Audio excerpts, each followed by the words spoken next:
Welcome to Hattisburg, Mississippi. It's affectionately called The Rock here at Southern Miss, and it's time for the Blue Cross and Blue Shield of Mississippi Gridiron Classic. And we're going to start in Class 3A as Seminary takes on Water Valley. Good morning, everyone, and welcome to M.M. Roberts Stadium, again affectionately called The Rock. I'm Brian Eubank, joined by Chris Brooks. Of course, he's got Gridiron in his name as well with Mississippi Gridiron Magazine. And Chris, today it's two teams that aren't really very familiar with each other, and two contrasting styles of offense, too. Well, we get two football teams that each have one appearance in the state championship game. They both won them. It's been a little while. For Water Valley, I think we're going all the way back to 90. A little more recent for Seminary, I think 03, 04, sometime around there. But it's been a little while. Two great communities. Hopefully we'll get a game from a good game from two great teams. And with the games being down here in Hattisburg, you've got the southern teams this year that are not having to travel as far, and some northern teams that are having to make some treks this weekend. First off, let's look at the key players for these games. And first off, we'll start with Seminary. And there's a couple of different choices, but when you talk about a game, it always revolves around the quarterback. Well, you could have gone with, like you said, several different guys. You could have gone with a Nathan Pickering, that kind of thing. We're talking Marquise Crosby. Okay, had a big game 3 or 4 weeks ago in the playoffs, picked up an upset over Winona, did a really good job, ran over 400 yards. They're going to need a big game for him today if they're going to pick it up. And now you flip on the Water Valley side of things, and their key player, of course, you talk about with Water Valley. Darius Rucker. And, of course, how many times we're going to mess up his name today? We'll try to stay away from the Darius Rucker thing. I'm sure it's a bad joke. Darius Rucker is well over 1,000 yards, can be good on both sides of the football. He's been big in their biggest moments of the year, and they'll need him to be big today. And again, you're talking about two teams that have won the one time they've been there, and they've only been once. So something's got to give in that category. Neither team has lost the championship, if you will. Now, it's neat that we're here in Hattisburg because it's a very different setting than the last 4 years at Ole Miss and Mississippi State. This is a much smaller venue, and you're going to be a lot louder and more on top of the action. The fans really should enjoy it. Yeah, and I like it. I like the smaller size. Of course, we've been in Starkville, we've been in Oxford, at Mississippi State, and Ole Miss. Those stadiums a little bit larger than this. This is still a terrific stadium. College atmosphere. You get a lot of the amenities, the jumbotrons, and all those type things. Cameras are everywhere, but it does feel a little bit more cozy here in Hattisburg. And the fans are everywhere. Let's take a look now at our Farm Bureau keys to the game for these two teams. Well, first we're going to start with Seminary here. Don't change anything. Just do what you've been doing all year to get here. Do it for number 2. We'll get into that more as we go along the game. Fallen teammate earlier in the year had an injury.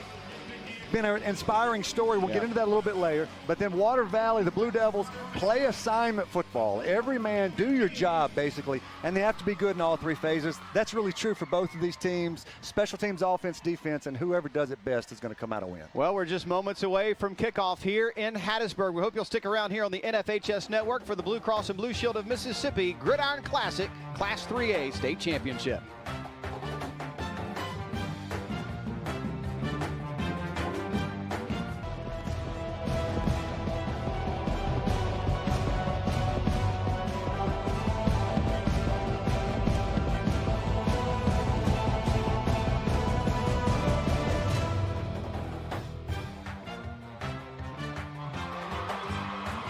Welcome to Hattisburg, Mississippi, and The Rock at Southern Miss. It's time for the Gridiron Classic presented by Blue Cross and Blue Shield of Mississippi, and it features the 3A state championship between Seminary and Water Valley.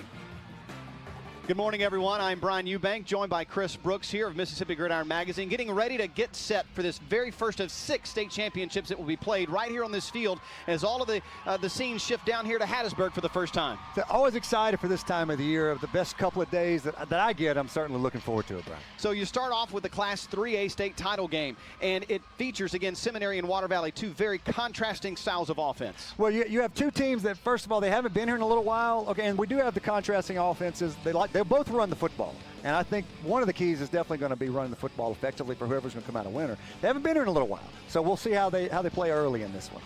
When you get to a game of this magnitude, you've always got some players that have made some big impacts. And on Seminary, there is no difference. You've got multiple players, but there's one we've singled out. Well, we could have gone with Nathan Pickering, the all-everything defensive tackle. We went with Marquise Crosby. He's just a sophomore, over 1,800 yards rushing. That's right, over 1,800. Had over 400 in a key playoff win over Winona just a few weeks ago. They'll need another big effort from him today.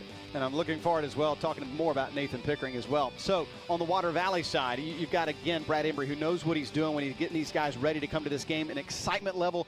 They've celebrated a lot getting to this point. They have. Well, they got over a huge hurdle last week with North Panola. Ketarius Rucker, they need a big game from him. He's well over 1,000 yards rushing today. They'll try to run it early and often with him.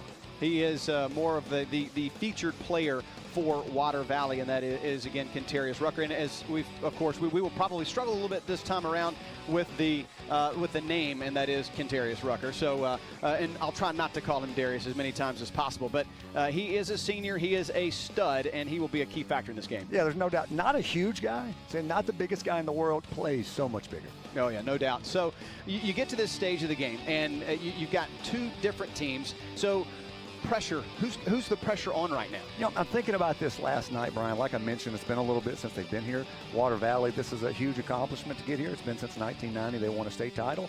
So Seminary, I think it's early 2000s when they got here, and they both won them. I don't know if pressure's really going to play a part. It's just going to be more about execution. Now, the cool part we talked about before as well, we're here at the Rock. It's a much different atmosphere than these players, which not all these teams have been here, obviously, but for the fans that have seen these games at Ole Miss and Mississippi State, you're talking about 60,000 plus seat stadiums, and here at the Rock, you're talking about half that, and you're on top of the action here. Yeah, and how many years has it been? Like 4 years since 4. We've been in the college level? Been in Starkville, been in Oxford, Ole Miss, Mississippi State, and those are great stadiums. This is too. It's a little bit smaller, but you still get all the amenities. You have all the cameras everywhere. You have the huge jumbotron behind us.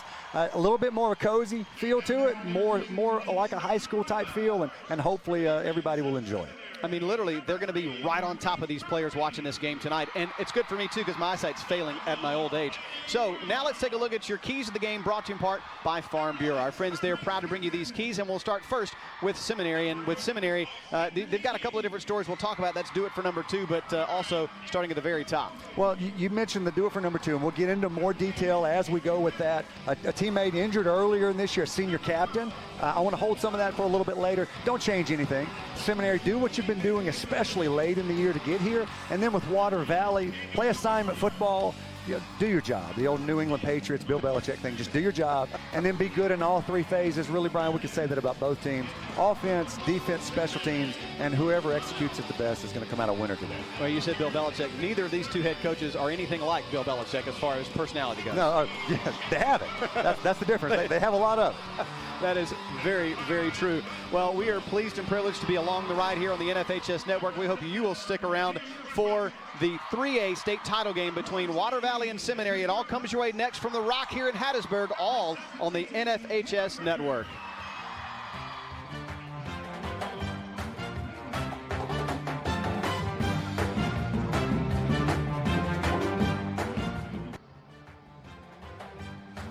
Welcome back to Hattisburg, Mississippi, as we get set to kick off a weekend of state championship action right here on the NFHS Network as we present you the Blue Cross and Blue Shield of Mississippi Gridiron Classic as Seminary takes the field, as well as Water Valley. They're all getting set and ready for the kickoff of this first of 6 state championship games.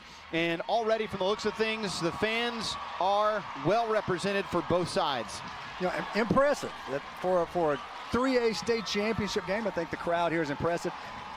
You expected nothing less than this. There's a third member of our broadcast team. Let's check in with Josh. Josh, how you doing this morning? That's right. In a big game like this, I like to see how well teams can be disciplined early on. And speaking of discipline, a couple days ago at the NSAA state press conference there was 3 guys, just 3 guys that had their jerseys tucked inside of their pants. Those 3 guys came from Seminary. And at 15, 16, 17-year-old, the only way you tuck your jersey inside your pants is if your coach tells you to do it. Coach Brian Rouse runs a tight ship. We'll see what they can do out there on the field. Back to you. Thank you, Josh. You definitely have to have a tight ship with that offense. Well, you know, maybe more importantly than them tucking their shirts in their pants is how well they filled those pants out. Like, these are big kids. You know, Nathan Pickering especially. And when we get to show him to you, you'll understand why we describe him and how we compare him to a former high school Mississippi player that now plays at the collegiate level, which he's also very soon to be added to the NFL list of players. Yeah, when you and I, we dropped the name Jeffrey Simmons. this year's Connor Lee winner. Yep. And we'll make that comparison a little bit more detailed later on in the game. All right, so the kickoff is ready to occur. Water Valley's in the blue unis. They will be kicking on your screen, left to right. Seminary with the Superman S and the helmets. They are the all-white uniforms with those red helmets. So welcome to the Rock, and welcome to state championship football action all weekend long here on the NFHS network. Deep to receive for Seminary. You've got Youngblood standing on the near side as the official finally hands the football.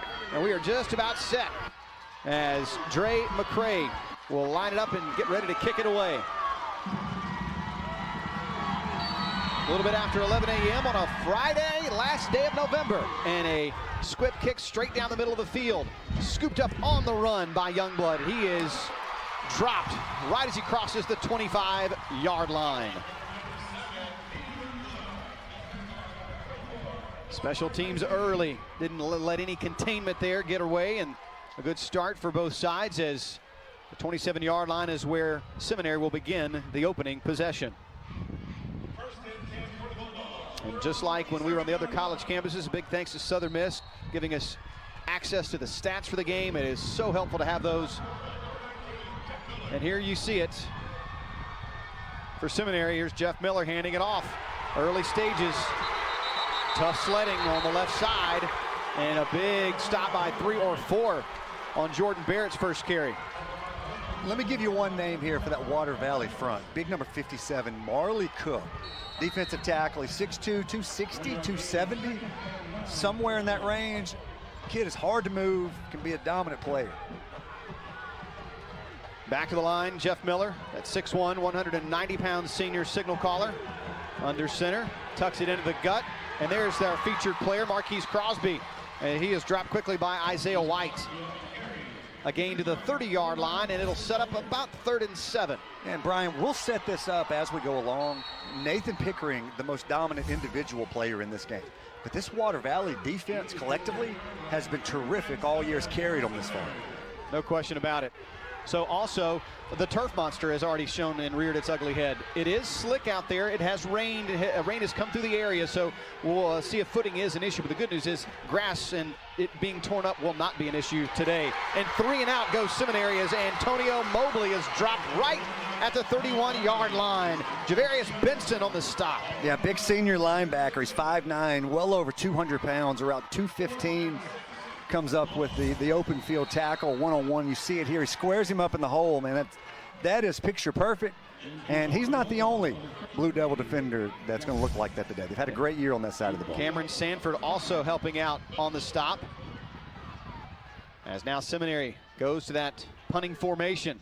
A nice spiraling punt that'll turn over at the 40-yard line, take a bounce, and take a turf bounce all the way past the waiting Bud Tolbert and down at the 29-30-yard line, where Water Valley will begin their very first possession in a state championship game. And the blue is well represented.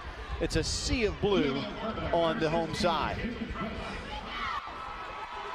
You're at the press conference earlier this week, and Coach Embry talked about how excited that community is. Oh, yeah. Parades, it's not something that happens every day, and they're soaking it up. Parades going out to the games and parades coming back in from the games. I mean, they have really celebrated this team, and they've been well-deserved to be celebrated as Jacob Truss carries the first one straight up the middle and maybe carries it for about 3. Jacob Truss, junior quarterback, he's 5'10", 170. He's kind of earned his way into the full-time starting position as the season's gone along. He's been really good late in the year. Daniel McLaurin on the stop. This Water Valley team averaging 36 points a game and averaging 182 yards on the ground, about 100 in the air, a well-balanced attack. And now in motion is Rocket, and it'll go straight up the middle, and our first down of the game will be given to Water Valley as Tay Rucker takes it straight up the middle and crosses the 40 to the 41-yard line. Yeah, only 170 pounds. Let's take a look at your starters real quick, and we'll get back to that thought. There's Truss, of course, we've already seen him. Welch, Tolbert, Rocket, and Rucker are your specialty guys, along with Bailey, and then there's your offensive line of Morgan, Hervey, Cook, King, and Woodard. And now first down and 10. Straight up the middle one more time. Huge hole opens up and into the open space, and running is Jacob Truss. He's to the 35, dropped at about the 32-yard line. Finally tackled by Daniel McLaurin and Eddie Barnes. A touchdown saving tackle by those two. Yeah, you see this run by Truss, but look at the hole, Brian. It's wide open. He makes one guy miss, and then he picks up another 20, 30 yards extra after that. I mentioned him a minute ago. He's been really good late in the year, and it's made their offense so much better. I'm sure you could have run through that hole. No, let's not go that far. Okay. 27-yard carry officially. First down for the Blue Devils. The North champ looking good early on. Truss will keep it again. Truss across the 30. Tough sledding that time. Maybe gets to the 29-yard line as Keys and Mobley helping out bring him down. And Brian, I would like to mention this. People listening to the broadcast today from Seminary Water Valley, I'm at MS Gridiron on Twitter. If people want to reach out to me, make a few corrections here or there, make a point, hey, we love to get this right. Feel free to reach out to us, be part of this. Now here is second down at about 8. And I see some early movement there. Our first penalty flag of the weekend will be, it looks like, an early jump by Seminary. Maybe anticipating a little too much. In case you haven't noticed, double deuces or big 22 on white. He dwarfs everybody else. You can see him in the middle of your screen right there, 22. That is a big human being. That is Nathan Pickering. His story is incredible, and we'll get into that as the game progresses. But in the Seminary, the Do It for Two story we'll get to as well. There's storylines on both sides. It's really the special part about high school football in this state. And now Truss stopped at the 25. And yes, you call his name out, and immediately he shows up in Nathan Pickering. I'm not sure what's more impressive. I mean, this kid's 6'4", 290 pounds, and look how he moves. Okay, that's impressive. But he's a defensive tackle, number 22. Yeah. Right, instantly, you know this guy is probably legit. Can't get those running back numbers when you're in the trenches unless you're a player. He's on the Mississippi-Alabama roster. He's also, of course, a member of the Dandy Dozen. He's also playing in the Under Armour game as well. I believe that's 2 or 3 in this state, right? They've got that honor, maybe more. And now on the outside carry, Rocket to the outside, able to dive for the sticks. Does he have enough for the first down is the question. No, they mark him out at the 24-yard line. He's a couple of yards shy of the first down. And with the name Martavius Rocket, I mean, already you know you're going to have to be fast. Yeah, no joke. And number 7, okay, has a great number, has a great name. The kid has some speed to him. Big fourth down here. He comes off the field in an early decision by Coach Brad Embry. What will they draw up here on 4th down and 2? Jacob Truss will keep it himself, go to the left side, has the first down and more. Inside the red zone now, the Blue Devils on a stop. Jabari Potts, the sophomore free safety, coming up to make the stop. Brian, Truss is a great story. I mentioned this a while ago. Blaine Clark was the starter most of the year. Coach Embry talked about how unselfish this team is whenever they kind of made the switch at quarterback. Blaine Clark did not make a big deal out of it. He's been the greatest teammate and a great example of how this team's gotten here. It's been a collective effort for sure. And now we'll see on a big 4th down conversion what Water Valley is going to do here. And that WV, if you're thinking it looks familiar, it does. It's drawn straight from that West Virginia logo. Now here's the 1st and 10. Truss will hand it off. We have early movement this time, though. It looks like on the offensive side. So a 5-yard mark-off coming. And listen. First down. With Clark, it's not like he was having a bad year. He's over 1,000 yards passing, 14 touchdowns, 9 interceptions now as the backup. But Truss has given them something on the ground. He's over 1,000 yards rushing for the year, has 500-yard games, a lot of those coming late. And you've seen it early in this one.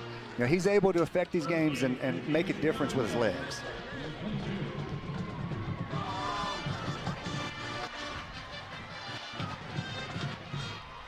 First down and 15. Truss turns and hands it off.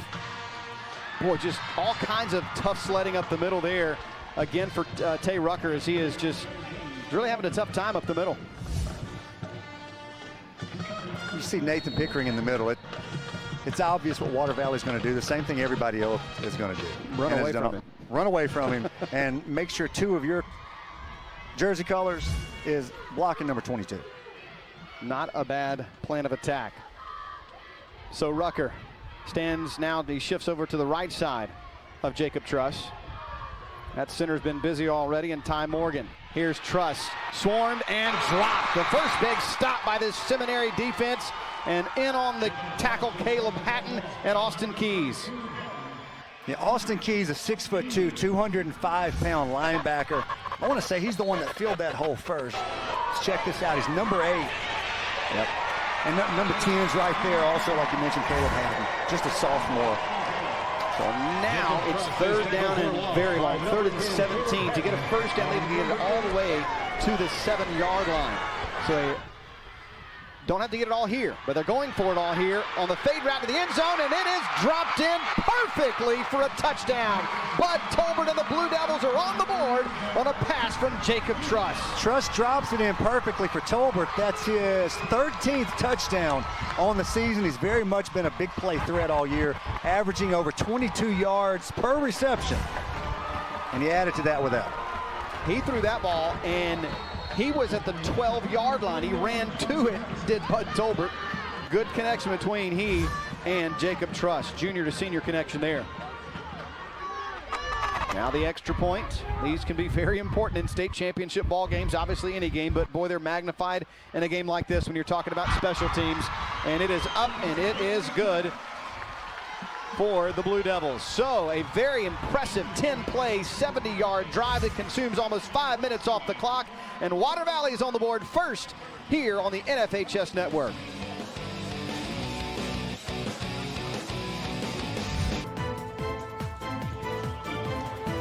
We're back at the Rock.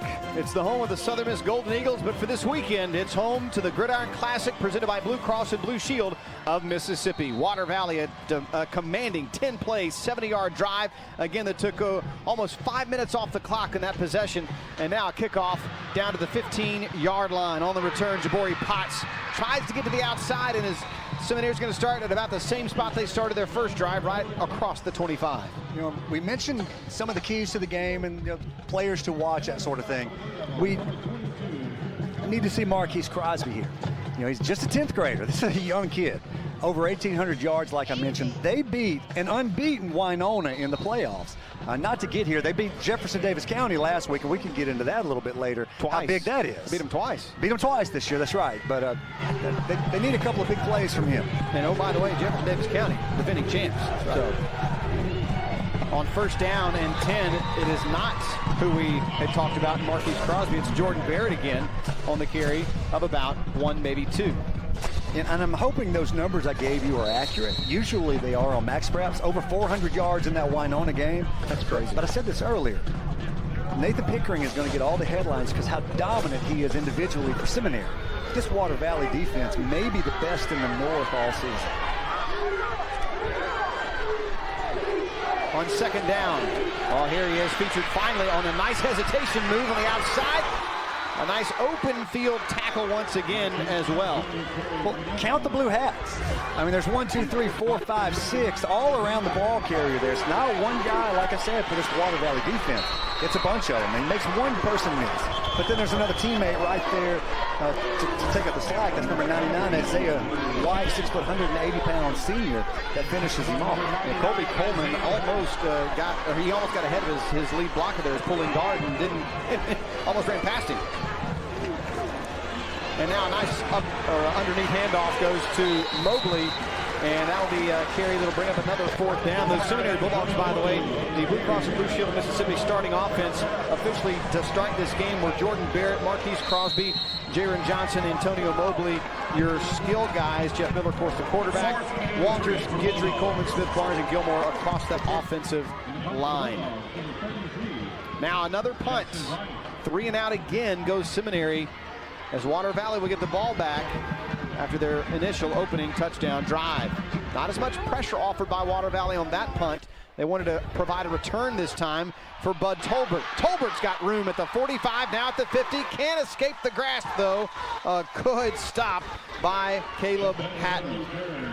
But now you're looking at 52 yards away again from getting back into the end zone. Well, and it's set up by this Water Valley defense. And let me stress this. That's 2 early stops for the Blue Devil defense. This Seminary offense has run for over 4,000 yards this year, okay? 4,000 plus yards on the ground. So it's not like they're going up an offense that hasn't been successful. They've been successful all year. But Water Valley certainly impressive early. Now this Seminary D lines up again. Pickering standing on that just over the left, or over the right guard. Gets, oh man, that is all Nathan Pickering. Pickering absolutely blows up the play for Tay Rucker, drops him for a loss back to the 45-yard line, a loss of 3. I've been waiting to give you some of these numbers, and you can see Pickering here on your screen. All right, 89 tackles. Okay, that's a good year. 89 tackles. He's not even the team leader. Brian, out of those 89 tackles, which is impressive, 41 of those are for loss. And when this kid makes a tackle, it is for a big play. And he's also the leader in solo tackles on the team with 34. I imagine 34 of those 41 are probably all lost tackles. 41 tackles behind the line of scrimmage. Amazing.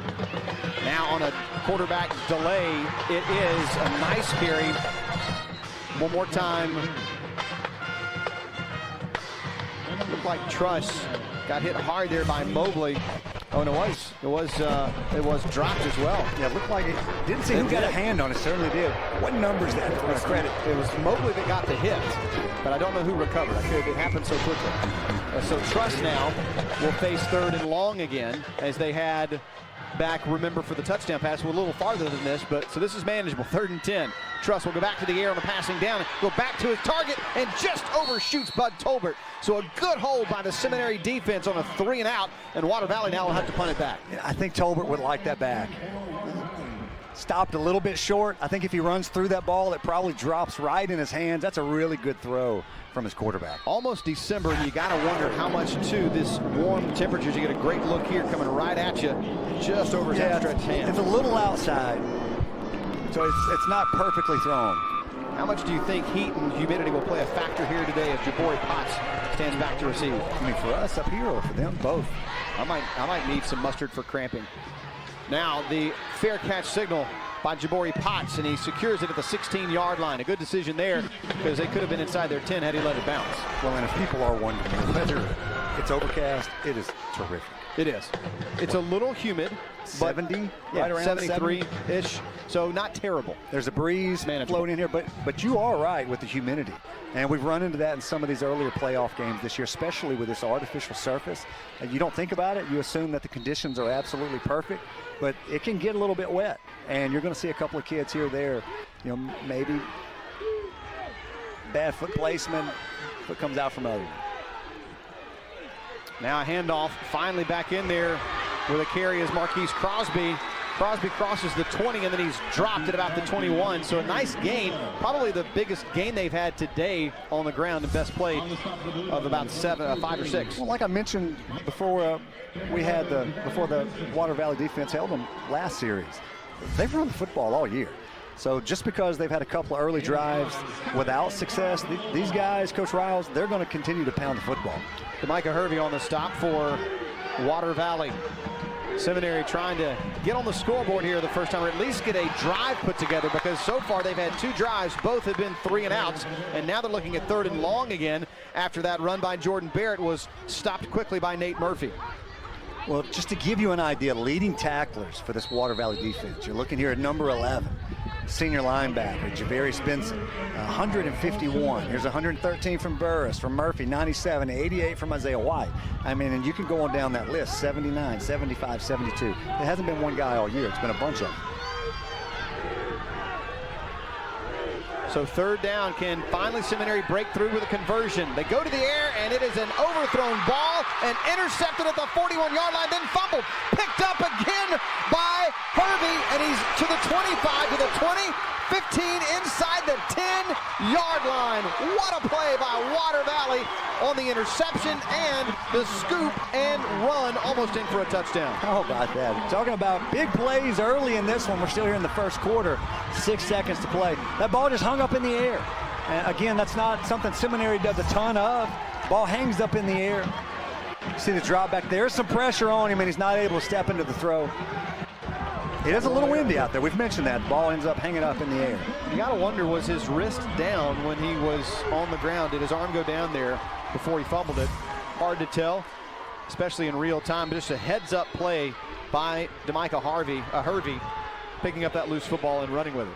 So now Blue Devils set up inside the 10 at the 6-yard line. Can they capitalize on this short field? Tay Rucker stopped at about the 5. And we talked a little bit about the road for Seminary to get here. They beat an unbeaten Winona team who a lot of people thought were the favorites in the South.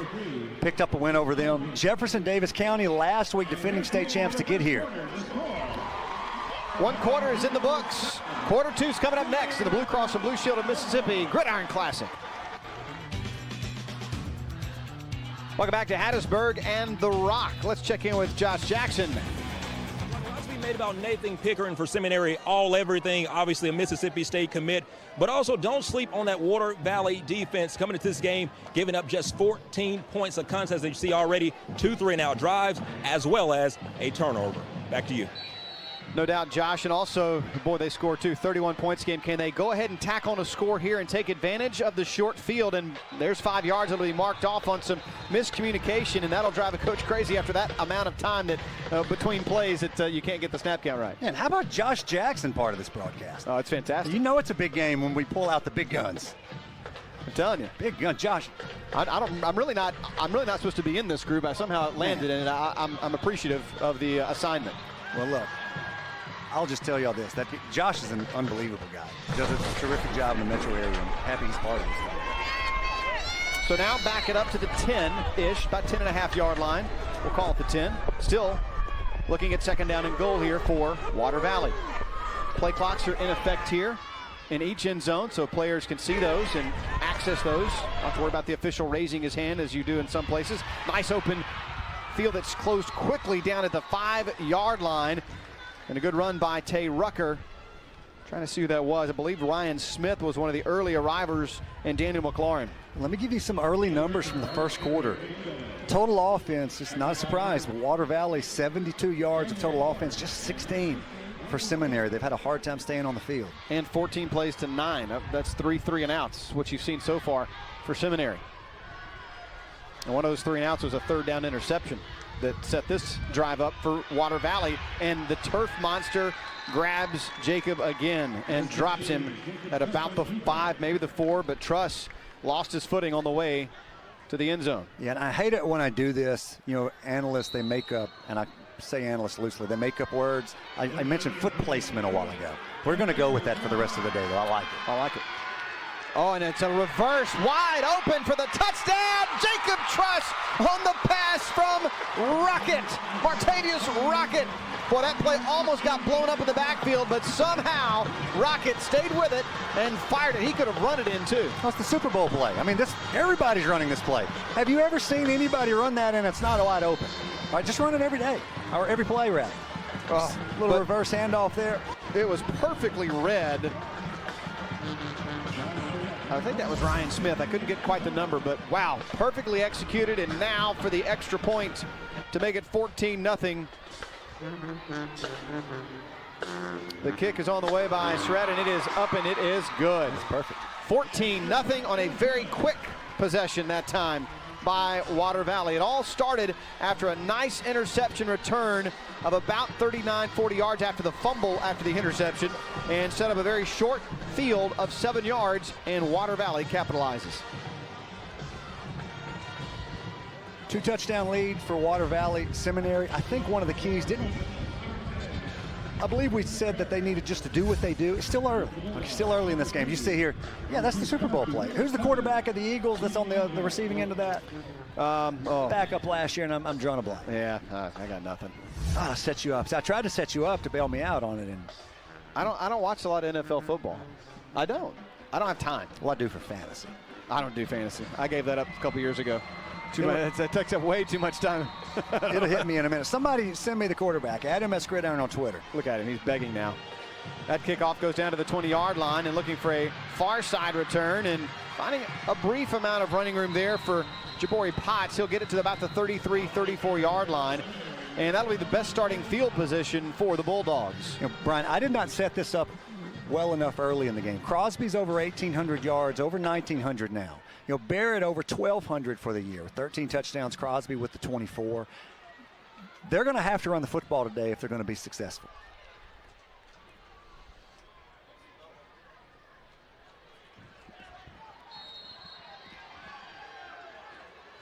The 34-yard line is where this drive will begin. And they go with almost the same play, just stay with a run on the inside double handoff. So it started off going to Crosby, and then he turned and handed it to Mobley, and Mobley gained a yard on the play. Well, and that's the problem. If you're Seminary, you're running against a defense, or against a Water Valley defense that's been terrific all year, especially late in the year. Look, they went up against North Panola last week, and everything quarterback, KJ Jefferson, they held him to 28 points. 8 points for Houston the round before that. They've been great. The Bulldogs still looking for their first down and first conversion, and getting close is Mobley to the 39-yard line. So now they're about 5 yards away, 3rd and 5. Can they avoid a false start here that will back them up? Can they avoid something that will at least give them a chance here? Even if you see 4th and 1, maybe you could have a chance to get to that opportunity.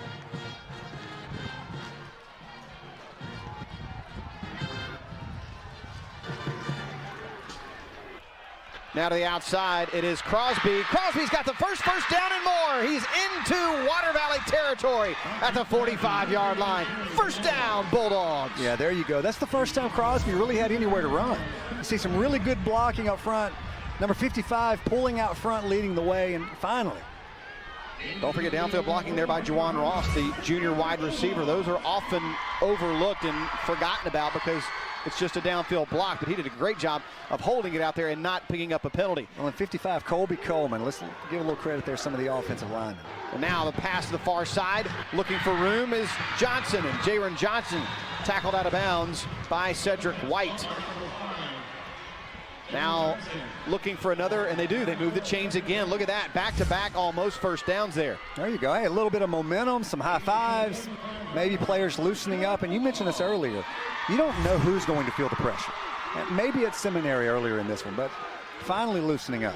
Coach Brian Riles, middle of your screen, taking a look at over his group here, knowing they've got the talent to compete, and into the open field, breaking tackles left and right is Joseph Owens with his first carry down to the 11-yard line. There's a flag on the play, but a first down for now for Seminary. They'll hold the sticks and get the decision on what the flag is all about. It was downfield, so it's at about the 12 or 13. Even if it's a 10-yard mark-off, it still should be enough. Face mask. Defense. 5-yard penalty. First down. So it's just tacked on to the end of the run. Even better for Seminary. Now they're looking at 1st and goal at the 6 of Water Valley. The Bulldogs line it up. Jordan Barrett stands right behind Jeff Miller. Miller will turn and hand it off to Barrett. Barrett tries to push forward. Maybe gets it to the 4, maybe the 3. And I was about to ask, do you put Nathan Pickering in here at any moment on offense? And maybe a jumbo package of sorts. Well, and if you're wondering, there he is. He does have 11 carries this season, 82 yards, Look 3 at him. touchdowns. He's in the power eye right behind. And there it'll be a big 22 hole that opens up. And right through that hole is Jordan Barrett with a touchdown. The Bulldogs are on the board here in the state title game. Yeah, nice drive, too. Did exactly what they needed to, what they've done all season. They ran the football, a couple of throws in there, the one for the first down, maybe mix it up a little bit. As you see, Pickering leads the way there. And he didn't stay behind that sled of players. He just moved to the left and dove into the end zone. Brilliant play. Now the extra point to be added. It is blocked, and that will be denied on the kick by Jackson Bryant. But an impressive 7-play, 66-yard drive that consumed almost 2.5 minutes, capped off by this touchdown dive into the end zone by Jordan Barrett. And the Seminary Bulldogs are on the board within 8. We also have a phenomenal, you mentioned our sideline reporter, Josh Jackson. You yourself, obviously, stellar. I'm in stellar company is what I am. We have an amazing producer, by the way. Mark King. Who? Oh, Yeah. Wow. Did you just say that? Wow. he's pretty awesome. Your mic may go silent. Yeah, this will be the last state championship game I do, ladies and gentlemen. He did let us know Nick Foles was the quarterback you were trying to think of for the Nick Eagles. Foles. How did I forget Yeah, that? Nick I don't know. Foles. I couldn't remember it. But seriously, every time you see that play run, Yeah. Well, in fact, someone tweeted about it, said the Philly special. Philly special. That's right. Yeah, that's what they call it. We are in Hattisburg at the Rock. A great crowd has really shown up well today, and a huge thanks to the administration and all the faculty and staff of Southern Miss for allowing these high schools to come in today on a day of class and kind of mess with some parking, I'm sure, but it has been a great start to this championship weekend, and it's only going to get better from here. This kickoff goes down to the 20-yard line. It's where it starts here for Water Valley, and it's going to be, I think that's Hervey on the carry out to about the 35 or 36-yard line.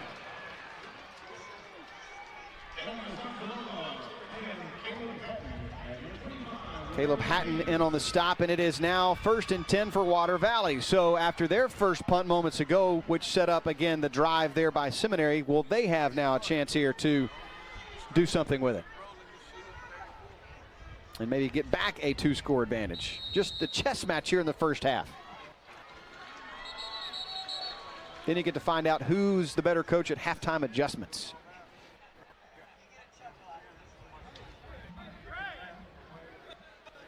And it looks like we had an equipment issue. You know, I've seen before, I wonder if it's the knee pad issue. I've seen that pop up a lot, but it looks like he may be having something, some blood perhaps on his, he's got on his glove. But I don't know if you've been to some games where you've seen that a player sent off because they don't have their knees covered. You gotta get it all the way past the knee. That's one of those big sticking points this year, and high school officials have really done a good job with that. Now, inside, oh boy, just for a moment, Truss had a hole, and then he gets hauled down vigorously. Maybe face mask. Maybe. Could have been a hole, too. You really didn't get a great look at it. Personal foul, face mask on the defense, 15-yard penalty, first down. When the top of your torso goes toward the ground and you're running with your legs still, there's an issue. Yeah, the head's not supposed to go that direction. Ah, so tempting, though. Guys running by you, and it's right there. It's right there. So now the ball into Seminary territory at their 46-yard line. That's a huge penalty all of a sudden, a short field again for Water Valley. If you're just tuning in, the only state championship appearance for this Water Valley team was 1990. And they won the state title. Outside carry by Rocket. He already has a touchdown pass to his credit. Now he looks like he has another first down to his credit as well. On the flip side, the only state championship appearance by Seminary was 2003, as we have a player down, and I believe that's Pickering. That's number 22. Seminary has the football. Boy, we'll have to see it back because there was just a host of bodies over there. I didn't see what happened. But Seminary appears to have come away with a fumble recovery. But the bad news is Pickering is down. Well, for Seminary fans, there is a lot of breath holding right now. Hopefully that young man is perfectly fine. First off, it's a great stop by the Seminary D. I mean, they were looking at a short field, perhaps going down 2 scores again. Now they get the ball back with a chance to maybe tie this game up. But right now, the only concern is Nathan Pickering okay? Well, hopefully in a minute we'll see him stand up and walk off this field and look okay. All right, here's another look at it. Let's take a look at it, run around the outside. Behind the play. There's Pickering trailing. Usually those guys, you get rolled up on a little bit. Ooh, I think his head snapped pretty hard, hit the ground. He may just be that's not a leg. Concussed a little bit. Yeah, I think he's holding his head. He's going to go to the tent, and they're going to check him out. That's something you take very seriously for sure. Well, these days, there's no doubt. He will get a thorough look. Hope he is all right and can return. Ball at the 36-yard line for the Bulldogs. And now 1st and 10, and the carry goes to Crosby. Crosby has 5 yards, now 6 as he just muscles his way to about the 41 or so yard line. And Water Valley, Paris Adams comes in there to try to help on the stop. And I would like to thank Mike. He sent me Nick Foles on Twitter a while ago. And I'll mention this one more time. Adam S. Gridiron, if you want to connect to me and Brian, if we have a name that we maybe mispronounce, it happens. we could use, let's be honest, we could use all the assistance up here that we can get. Feel free. There's no doubt you are right about that. You want to do a good job, for sure. 2nd down and 5 for the Bulldogs. A big handoff up the middle to Jordan Barrett. He's been a workhorse so far today for Coach Brian Riles. I mean, just in the first quarter alone, he had 3 big, huge carries, and now you're looking at his numbers stacking up. As Barrett, that was his 6th carry already, and he's got, of course, a touchdown run too. Yeah, 6 for 12. Just hasn't been able to find a whole lot of running room to work with. Clock winding to about the 6-minute mark, almost halfway gone already here in this second quarter, nearing halftime already. And in the backfield, Jordan Barrett is tackled immediately. Yeah, I believe Nate Murphy. I believe it is. That's 13. Nate Murphy, 6'4", 190 pounds, senior defensive end, in the backfield to blow that up before it had a chance to get started. So another 4th down decision for Seminary. What will the decision be? The big Nathan Pickering is outside the tent now. He's walking around on the sideline, trying to see if he's going to be able to get back in the game if they have to go back on defense here. 4th down decision, and it's a good one to the outside. Breaking free for a 1st down carry is Marquise Crosby. Bulldogs move those chains. I can give the talented sophomore a ton of credit. There's blockers out front, but there were also some tacklers there. Defenders in his way, makes one really good cut up the field, finds the seam, and is able to pick up the 1st down. You see here, again, lead block by number 55. He has been a big pulling guard That's today. Colby Coleman. We're going to memorize his name. The Big Uglies, all due respect to the moms of these offensive linemen. Yeah, he's the right guard, and he has been pulling to the left a lot. They love doing that, too. That's their favorite place. Oh, man. Holy smokes, in the backfield quickly was Nate Murphy. Nate Murphy's he's a quick kid. Jordan Barrett, he hasn't had to carry farther than about 3 or 4 yards today, but he's earned them when he's gotten them. Well, with Murphy, I mentioned 6'4", 190 pounds. He came into the game with 16 tackles for loss. So add 2 more as we check on a player for Water Valley down. He is sitting up, so he's being looked at here as far as the leg, it appears, goes. So they'll take a look at him. Now, we'll be right back as we take an injury timeout here on the NFHS Network. It's the Blue Cross and Blue Shield of Mississippi Gridiron Classic.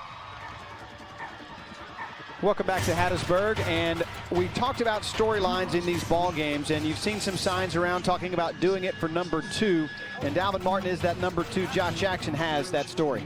This has been a long time since Seminary been playing for a state championship, so I really appreciate all the support they've done.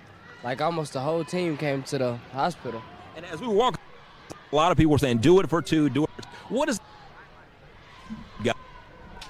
It means a lot to me because I didn't think, me personally, I had that many supporters. But all of them got a lot of people of the Seminary team have a shirt made that says, do it for 2. And on the back it says my last name, and then it has my jersey number. I got nothing but love for that whole team. As a senior, how special would it be to just to root them on? Me knowing that for me is it's exciting for me to cheer them on because I have nothing but faith in them. And this is my last year, so I had a car accident, I got hurt, and I'm not able to return and play in the state championship game, but it's fine with me. I'll cheer my team on because they're doing pretty good. Awesome. Well, congratulations and good luck. Back to you.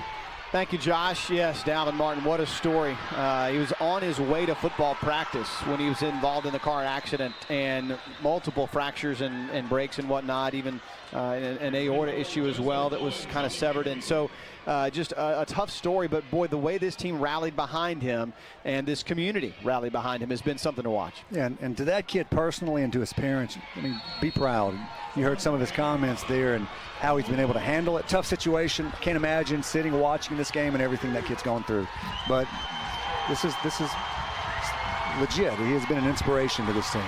And now the Bulldogs, his teammates, face a 4th down and 5.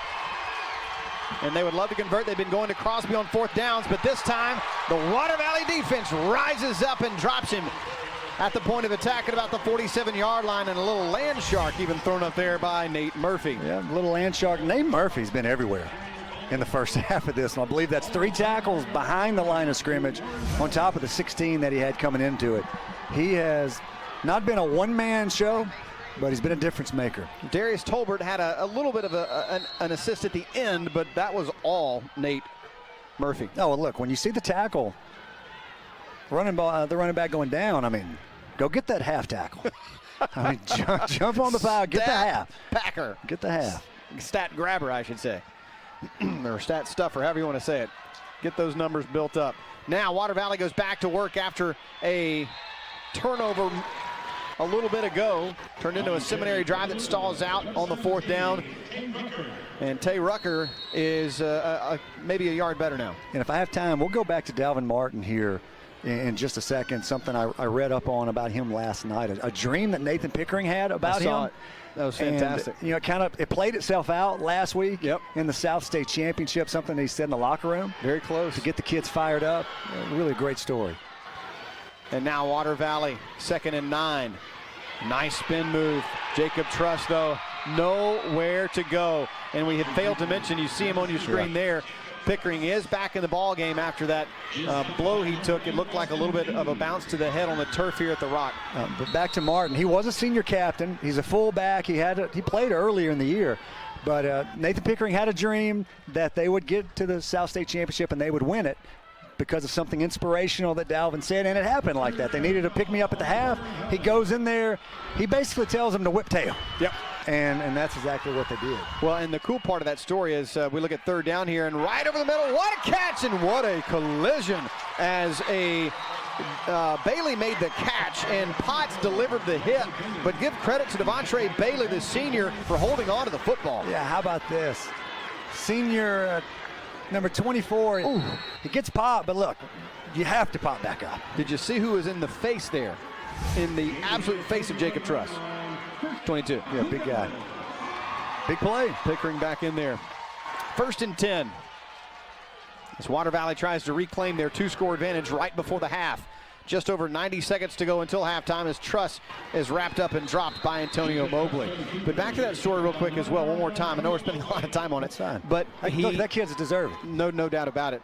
But he had not been able to make it to a number of games leading up to that point. Right. Which is why that dream makes it even more special, the fact that he was finally able to get to that game and for that to happen. He makes the game, and then he's able to come in and make it to the halftime, gives a word to the team, they rally.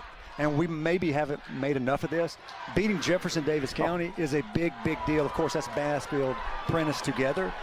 State championship tradition, and they were able to pick up a huge win. Yeah, in a tie game, they outscored them 8-2 in the second half to pull out the victory in just sloppy conditions around the state last week on Friday night. Everybody knows Lance Mancuso there and what they've been able to do down south. They've been a powerhouse. Yep. So for Seminary to get through that, to get here is really all you need to know about this football team.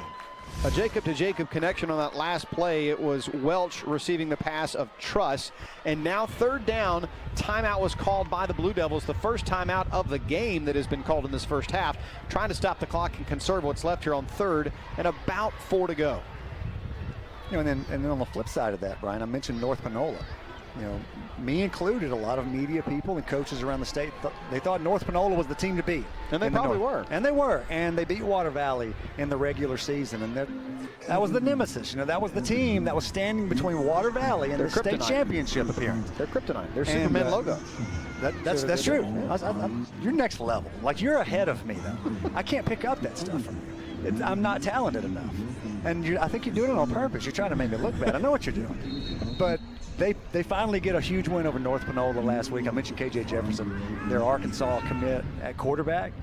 And the community, the way they've rallied around this team, and this is a huge thing for the community. Brad Embry, the coach there, the coaching staff, I mean, first-class people all around.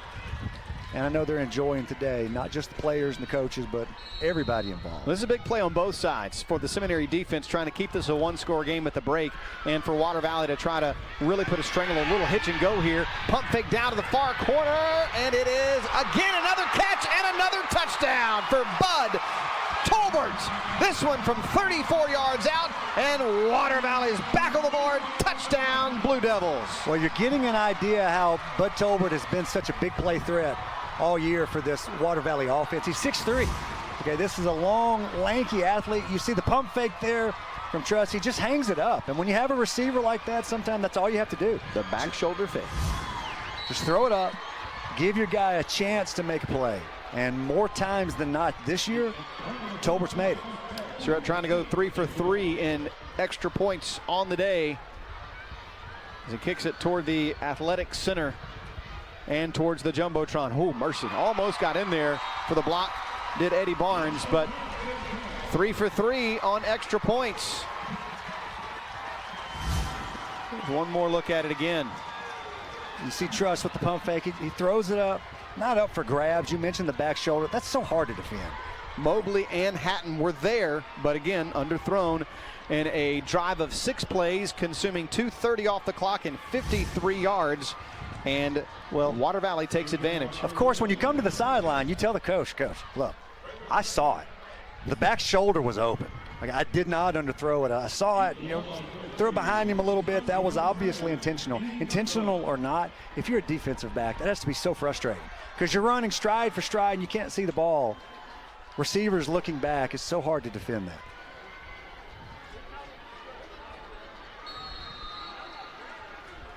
So now it's 21-6 after a 4th down stop.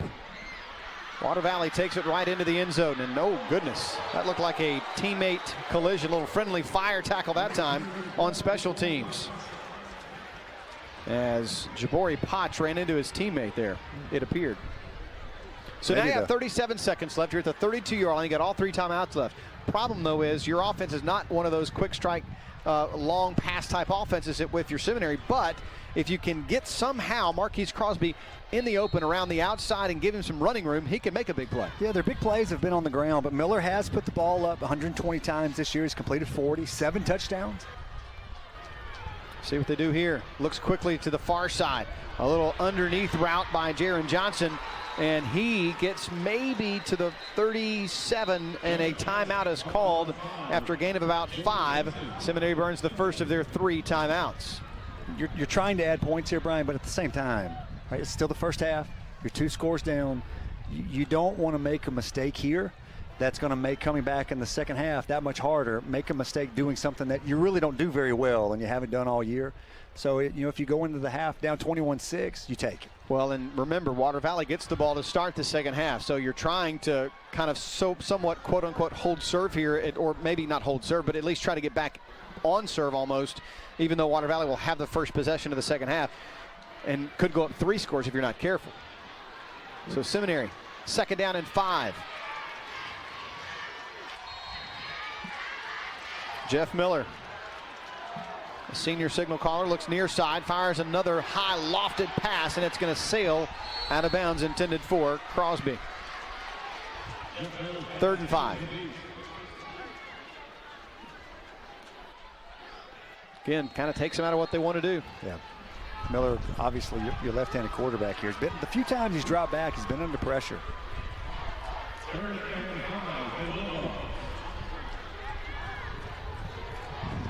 So the ball still sits at the 37-yard line of Seminary. They face 3rd down and 5 with 23 seconds to play. To Crosby on the handoff. A good block opens up a nice seam, but he's short of the first down by a yard. Will Seminary burn another timeout here to try to get a first down in points, or will they just let the clock run out on the half? And it looks like they're going to opt for the latter decision. Slow to get up is Nate Murphy, I think. And they're going to let the clock, nope, they stopped it for the injury, I think.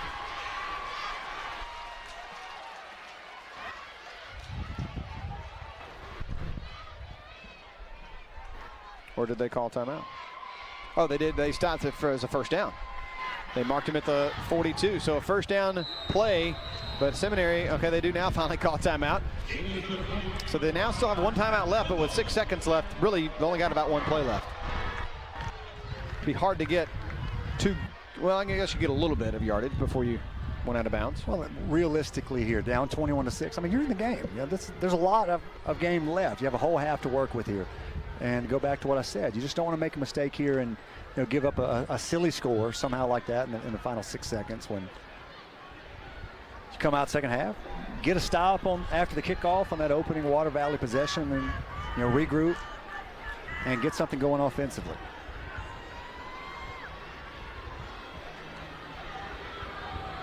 Don't forget at the half, we've got the exciting, I always think it's exciting, and we keep saying we want to be part of it, but they never let us be a part of it. I think we would make great competitors. Oh, you're talking about the football toss? Absolutely. We both have kids that are going to college. So I would love to see a college savings program because my daughter is already talking about where she wants to go, and it's in state. So I need to go ahead and start that fund going, and $529 check would be nice, but it's going to go to somebody else today and not us. I have 3. My kids are so close. If Connor's a fifth-year senior, I have 3 of them. I have 3 as well. It's going to be a problem. Yeah, I got 3 of them 4 years, so I'll have the same problem. All right, here we go. 6 seconds. What will they draw up here? A near side pass again. It looks like it could be perfect, and it's just at the last second, knocked away, batted down by Bud Tolbert, who had the big touchdown catches. Oh, what a play by Bud Tolbert. It looked like it was going to drop in perfectly to Marquise Crosby, and he was going to be in the end zone. So at the half, it's 21-6. Let's head down to Josh, who's got Brad Embry. That's right, Coach. The adage goes, offense sells tickets, defense wins championship. You got to be pleased, really pleased with your defense so far. 2 quarters, we're pretty solid. We were in the gaps and fit it well, so far. On the other side of the ball, offensively there, seem to be clicking on all cylinders as well. Yeah, well, we got to clean a few things up. We scored some points, but we got a few things to clean up. Thanks so much, Coach. Good luck. Thank you, Coach Embry. Thank you, Josh. We appreciate both of you for your time. And when we come back, we've got a little contest coming up with College Savings Program here on the Blue Cross and Blue Shield of Mississippi Gridiron Classic.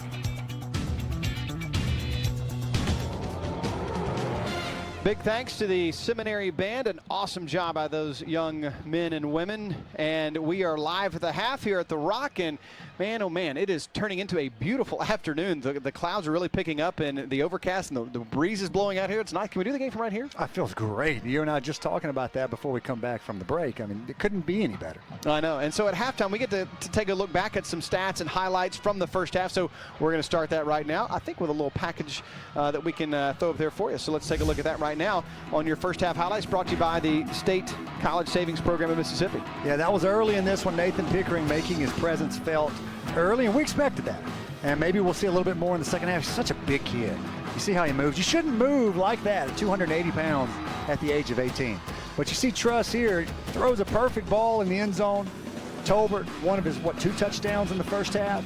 Both of them, and this was a big play too because this was a desperation type heave, and then it went down as a fumble, scooped up, and Water Valley got it all the way down to the 7-yard line before finally getting into the end zone about 3 plays later, I believe it was. And then the Seminary did finally get back on the board too. Yeah, and the few times that Miller's dropped back, he's been under pressure just about every time. So they got shut up here, and there was that nice run here into the end zone, and then that. I don't know, we haven't seen the Philly special yet, have we? Did we see that? No, we haven't seen that one yet. But that one's in there too. That in case you missed that in the first half, it was a lot of fun. And our star player on the Seminary side that we featured in the key side of things has been held in check, I should say. Yeah, Crosby's had such a great year, over 1,900 yards rushing now as the 10th grader. Just hasn't been able to find a whole lot of room to run, to be honest. He's run hard. I really think he's run hard here in the first half. Just hasn't been able to find a lot of running lanes. That was Tolbert's second touchdown of the ball game, and so that's the score at the half, and that's the situation, 21-6, as the North half champs are leading the South half champs. So what does Seminary need to do differently in the second half? I don't know if they need to do anything differently. They need to do what they do better. They're going to have to run the football. They're not a team that's going to come back from a couple of scores down by chunking the football all over the yard. So you come back, you figure out a way to block this Water Valley front, which is difficult. Okay, yeah. The Water Valley defense has been great all year. They've allowed a little over 11 yards, 11 points per game, I believe the number is 11.8 maybe. So you have to come out and you have to run the football. And establish it, no doubt. So when we come back, we'll take a look at some of your first half numbers as well from this Class 3A state championship game here on the NFHS Network. It's the Blue Cross and Blue Shield of Mississippi Gridiron Classic.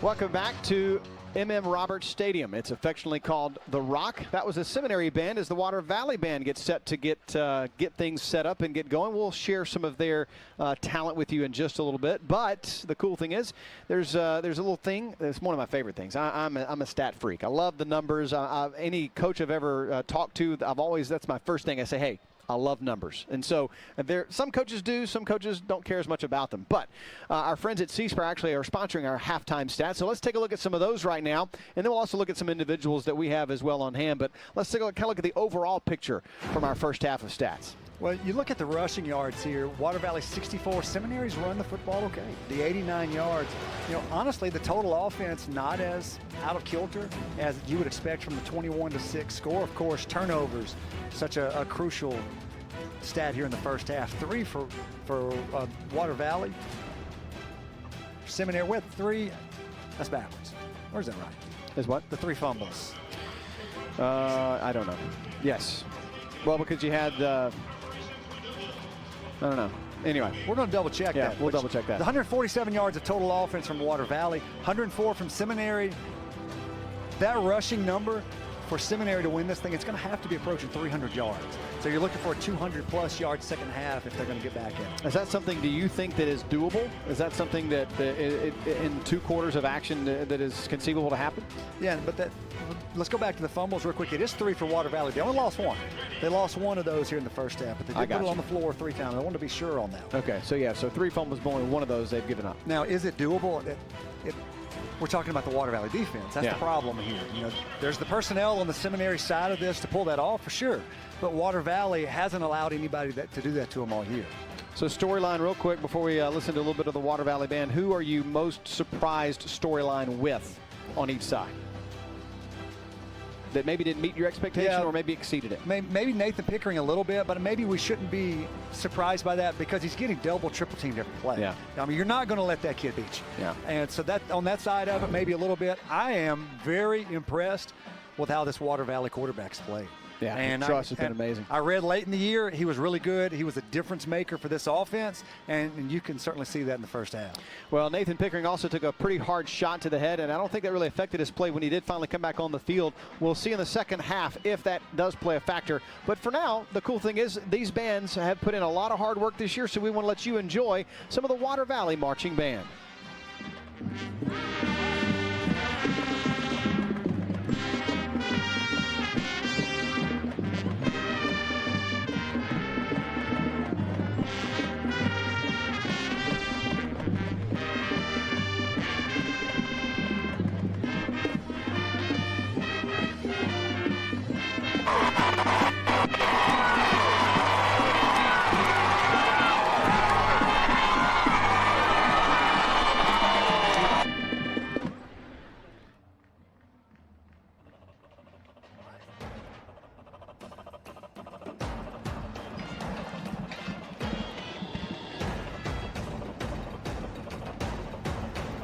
Welcome back to Hattisburg, Mississippi, as the Blue Devils get their calisthenics going in the end zone, getting loose and ready for second half action, while Seminary awaits the departure of the Water Valley band so they can come on to the field as well. Or I don't know, maybe they're just kind of hanging out down. Oh, their band is actually in the end zone where they would be doing their warm-ups as well.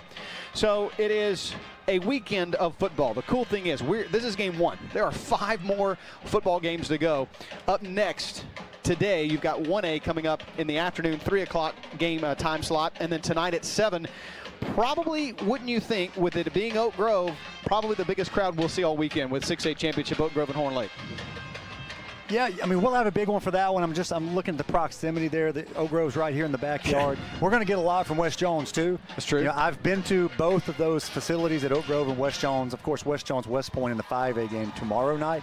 That will be a really big crowd. But yeah, I think you're going to see a ton of Horn Lake people here.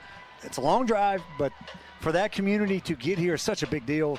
You'll probably see the biggest crowd, but look, how about this one? I mean, this is a 3A championship game, and there's a ton of people here. Oh, it's just a fantastic start to the weekend, and there's a team that's coming up with a 54-game winning streak. I mean, the storylines abounding this weekend. Horn Lake, my favorite storyline, I'm going to steal one from Josh West, or from Will Kohlmeyer, who'll come up tonight on the broadcast, and then, of course, Josh West and Russ have the next game. But tonight, the coolest thing I heard on Media Day was Horn Lake, established in the early 1900s. I think 1910 was when their school was founded.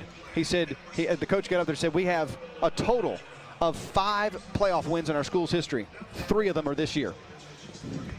I wish I was doing that game also. Met Nakobe Dean last night. I want to get into that a little bit later, even though it's a different game. Let's check in with Josh, who's got the other side of the coin. Josh? That's right, Coach. Down 21-6 at halftime, but that's the reason you played 4 quarters, 2 quarters ago. Just your thoughts here. Well, we just got to, make a few plays on defense. They've made some good plays, and but we've been in this position a lot this year, and we believe in our guys and think we can come back second half. Handled it a lot this year, but what was your message to the team in the locker room? Just finish, just keep playing hard, and then, like I said, just make a few plays on defense, and then. We believe it'll come around. I mean, we're not panicking. We're just trying to do what we do. 2 quarters ago. Good luck, Coach. Appreciate it. Thank you. Thank you, Josh. Thank you, Coach Riles. We appreciate both of you for your time. And we talk about the amenities. And you just saw a glimpse there of the Jumbotron in the north end zone. I always have to get my bearings when I'm over here. And just the impressive club seating in the south end zone. It's really what they've done here in Hattisburg has really brought this stadium into the next level from where it was and brought it into it is so, I hate using the word quaint, but I mean it is. It's kind of like this awesome little small atmosphere, but really makes it feel like you're in just a big high school setting. Yeah, and you want to be respectful to Southern Miss and what they've done here. That is not meant as like a backhanded compliment. They have the right size stadium now for this fan base and for the football program here and what Coach Jay Hobson is trying to get done. But the amenities and everything they've put in here is first class. You look at the end zone, you just mentioned it, and the suites and all the money that goes into that. And they've done a terrific job of building this thing back up the last 5 to 10 years. Yeah, and then the athletic center, of course, underneath the Jumbotron on the other end zone. It is just, again, a very well put together facility. And we're just proud to be a part of it this weekend as you've got some guys getting ready. That's West Jones with the Mustangs. Yeah, some West Jones players taking in a little early action. Early action. Oh, hey, really excited about being here. So those are just a few of the guys that, you know what, each want to see some football. West Jones head coach Scott Pearson, such a good dude. Yeah. And happy to see him here. I mentioned real quick, Nakobe Dean, Horn Lake, you brought them up earlier. Kid last night, 6A Mr. Football winner here in the state with the MHSAA. Brian, the kid hasn't made a B since 7th grade typing. He's one of the best linebackers in the country. He's taken every advanced course DeSoto County offers. Now, wait a minute. He made a B in typing? 7th grade. Come on now. 4.4 GPA. I bet you if you gave him a phone and gave him that keypad, he'd make an A. A ton of attention to him in recruiting because he is one of the top linebackers in the country. But, man, I love going to settings like that banquet last night. I cannot be more impressed with that kid, and it makes you feel good about high school football in this state. Not to put you on the spot, but to put you on the spot, what were some of the other, were there any other awards, or was that the only one that was handed out? They gave Mr. Football awards to each classification, 1A through 6A. And if I'm going to miss one if I try to go through all of them. Right, do you remember 3A? Your 3A winner was KJ Jefferson, quarterback from North Panola, and represented himself well. Awesome. Well, that was the class I was looking for, was this classification that we're currently in. So we'll tackle the rest of them a little bit later because we're ready for kickoff here on the NFHS Network. It's the Blue Cross and Blue Shield of Mississippi Gridiron Classic, and we are ready for this second half. We certainly hope you are too. We're glad you tuned in here from Hattisburg. I'm Brian Eubank. He is Chris Brooks. Josh Jackson, our sideline reporter extraordinaire, filling in all of our interviews and awesome storylines. Great interview in the first half. Got to talk to both coaches as well. So now we're ready for the second half of action. Jackson Bryant, little step into pooch type kick over towards the sideline, and it'll go out of bounds. And now a choice. Re-kick, take it to the 35. What say you, Water Valley? Looks like they're going to take it at the 35. Big series right out of the gate. 21-6, you're down 2 scores. Seminary needs to come out, establish themselves defensively, shut this Water Valley offense down, get the football back, and do what they've done all year, run it effectively. Kick out of bounds. First down. They opt for the 35-yard line as the spot to start this possession. Well, 36 actually, as we went out a yard ahead of that, so they get that extra yard. So now Seminary having to defend here. This Water Valley team that put together a very, very nice first half. And more impressively for me, one of the numbers was that was even. I was surprised was first downs, 7-6 in favor of Water Valley. I was very surprised by that. But Water Valley also had some big plays and some short field. We haven't made enough of this. You look at this Water Valley offense, Brian. This is a big team. Offensively, defensively, big physical football team that Coach Embry's been able to put together. And you have to be impressed with what his quarterback has done here in Truss with his legs and his arm. Truss back to work. Quick screen pass, and now looking for running room. Oh, what a hole for Rocket. He's all the way down near the 50-yard line. Or excuse me, Tay Rucker, 7-17, and my brain got crossed up there. Tay Rucker all the way to midfield. First down for the Blue Devils. Good protection, but at the same time, it's just a quick little throw out to the flat. Like an extended handoff. Yeah, I mean, they're not taking a whole lot of chances. They're doing stuff like that, and then they're throwing it up for grabs for Tolbert down the field, and they're making big plays there. I mean, everything that they've tried to do offensively. A gain of 11, first down and 10 for Water Valley. Their 8th first down of the ball game, first of this second half. Rucker got the handoff on a play action now. Open field stop at the 35-yard line by Grant Burris, or excuse me, by Jabori Potts. Potts wrapped him and dropped him right at the 35. Again, look at the running lane and look at the blocking up front. First down, Blue Devils. So Seminary faces a very daunting task here, as they now have seen Water Valley get all the way into their own territory at the 35-yard line, and back to his favorite target again, and Bud Tolbert. Tolbert for the 3rd time today will walk in for 6. Touchdown, Blue Devils. I gave you the numbers earlier. This isn't anything new for Tolbert. He's had a really good season. He's been the primary receiving threat. 759 yards of offense coming into this, and again, not thrown up for grabs, but I mean, Tolbert's 6'3", has the advantage. You're one-on-one. By 2 inches on Eddie Barnes, is 6'1", but it didn't matter. He turned him around. And more times than not, he's going to win that matchup. An impressive quick strike by Water Valley. John Surratt will look to add the extra point. He's 3 for 3 so far. Make it 4 for 4. And Water Valley wasted no time, only 1 minute and 25 seconds off the 3rd quarter clock. And in just 4 plays, they marched the ball 64 yards, capped off by this impressive 35-yard touchdown pass into the hands of the awaiting Bud Tolbert. Bud Tolbert is a senior, so he'll be gone next year. You take a look at him there, big number 5. Jacob Truss, just a junior. Water Valley fans get to enjoy that kid for another year. Just 6 touchdowns for the year coming into to this game. That's 3 today. 28-6. Wow. What were your thoughts coming in score-wise? What did you think you would see? I was thinking lower. Yeah. Defensive type of football game, that kind of thing. That's a strong kickoff that'll go into the end zone for the first touchback of the ball game. No, I can't say I'm surprised by Water Valley on the defensive side. That is as advertised. And Nathan Pickering for Seminary, he is what he is, but he's just getting so much attention in terms of blockers. The Water Valley offense, that's been the difference in the game. An impressive bunch of kids under center, running back, quarterback, wide receiver. The offensive line's been really good. I mean, it's put 28 points up on the board in a little over a half. Yeah, very impressive. That drive right there, not going to say that's the nail, but that is an early statement here to start this second half. So Seminary's got an uphill climb of a now 3 touchdown deficit. And if you missed the first half, they went their first 3 possessions, 3 and out, 3 and out, 2 plays and a pick. So 3 straight, basically 3 and outs to start the game.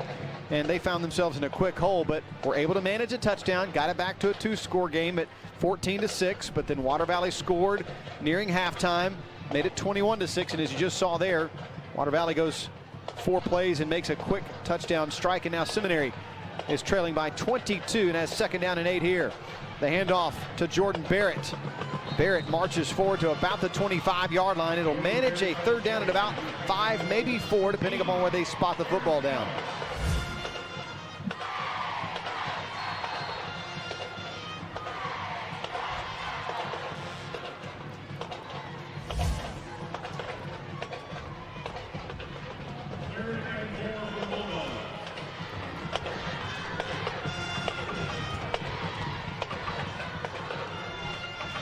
Now the handoff, it goes to Marquise Crosby, and he's very close to the 1st down. It's going to bring up a 4th down and less than 1 decision here for Coach Brian Riles. And in a game of this magnitude, oh no, the nose of the football was on the 30. So a 1st down for the Bulldogs, a big 3rd down conversion. And that is only their 3rd time to do that today. Yeah, big conversion, and that's all effort with Crosby. That's all effort on his part to pick up the 1st down. But how about that tackle from Javarius Benson? Senior linebacker, number 11 for Water Valley. Physical player. Back to passes Miller. Miller, the left-handed target, and a drop ball by Jaron Johnson, but there was also a flag in the backfield. More than likely, a hold was coming up anyway. So will it be 1st and 20, or will it be 2nd and 10? They're going to back him up. Offense, 10-yard penalty. Replay 1st down.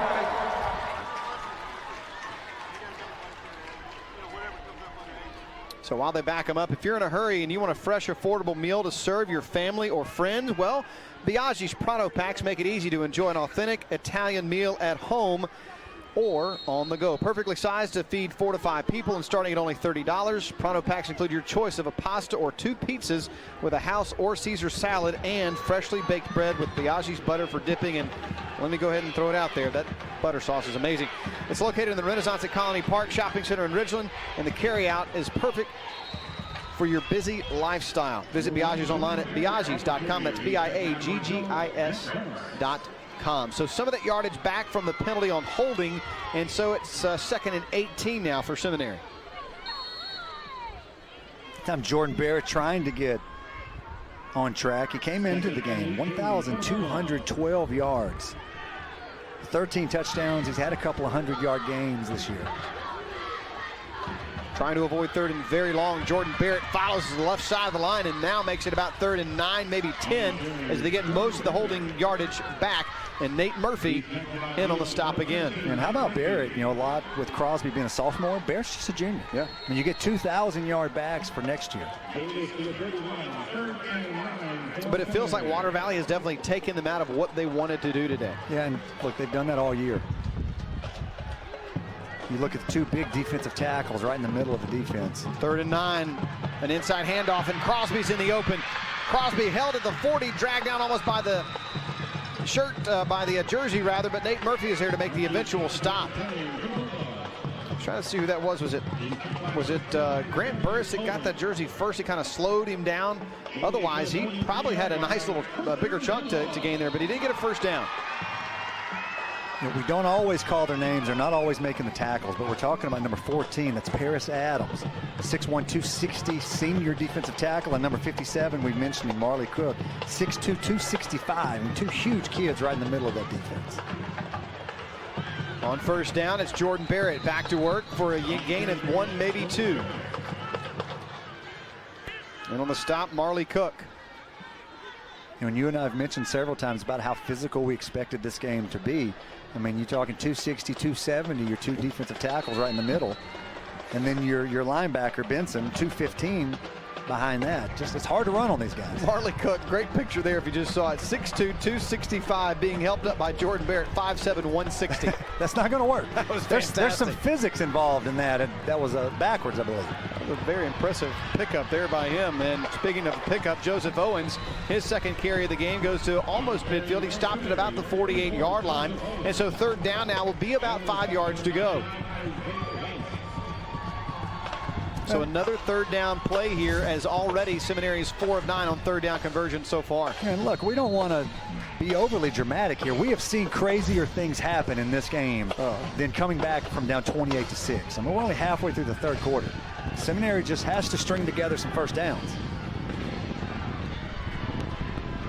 Looking for a third down conversion. Look at the pulling guard again. He's off and running as Colby Coleman sets up the outside run for Marquise Crosby, and he moves the chains again. First down, Bulldogs. I don't know how many yards rushing Crosby has, but Colby Coleman has a lot of yards blocking. Okay, however you're going to measure that, he's running all over the field. Half the plays, it seems like at least that he's out front leading the way. He loves that call when he gets whatever play call it is to pull to the left, because he has done that at least 4 or 5 times today for Marquise Crosby. This time he provides protection. Wide open down the middle. Completion to Youngblood. He's going to walk in for 6. And we've got ourselves a game. A 46-yard strike from Jeff Miller. Touchdown, Bulldogs. We just said it. A lot of game left to play in this one. You just need a spark. You just need something good to happen, and Seminary just hasn't been able to find it. Nobody but they do there. Nobody guarding him. Wide open. A good throw from Miller. Youngblood with the touchdown. It's almost one of those, he's so open. Does he overthrow him because he's so open? And sometimes that can be a harder throw to make. I'm thinking of the receiver. You're just like, don't drop it. Don't drop it. Don't drop it. There's nobody around you. They're going to go for 2 after their earlier blocked extra point, and denied the extra point try. But a nice answer by the Bulldogs. A 10-play, 80-yard drive, 4:40 off the clock, capped off by this brilliant dime from Jeff Miller to Young for 45 yards and a score. Welcome back to the Blue Cross and Blue Shield of Mississippi Gridiron Classic, the Class 3A state title, which at one point was a 3-score game, but now it's a ball game again. Back down to a 2-score advantage for Water Valley, and Seminary has it teed up and ready to go with the kickoff. 28-12 your score after that 10-play, 80-yard drive for 4:40 off the clock. And it is now Seminary lining it up here, and still a quarter and a half left of football. Well, we just said it. Yeah, the fourth quarter, you got 5:55 here in the third quarter. And I know Seminary likes to run it, but you just never know. I mean, who would have seen that happen? Receiver streaking down the field's wide open. I mean, this game just brings out the crazy sometimes. Clearly, Water Valley didn't see it coming because they sold out on the run. Now a near side return into the open field with running room inside Seminary territory. It is Demicah Hervey with a nice return. You know, maybe one key that we haven't talked about yet, it's been field position. How many times has Water Valley had the ball at midfield to start a drive? It's been like that all morning.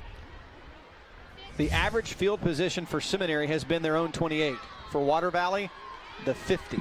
It's been the whole game. I mean, you're working with half a field. Now, one of those drives was the 7, so that obviously skews the number a little bit. But still, anything near the 50 is incredibly tough to overcome. But Seminary's done a good job making it a 2-score game again. And keeping it himself, there's Jacob Truss. He had been doing it with his arm. Now he's doing it back with his legs once again. And he picks up about 5 on that first down carry. Jacob Truss is 12th carry of the game now for over 50 yards.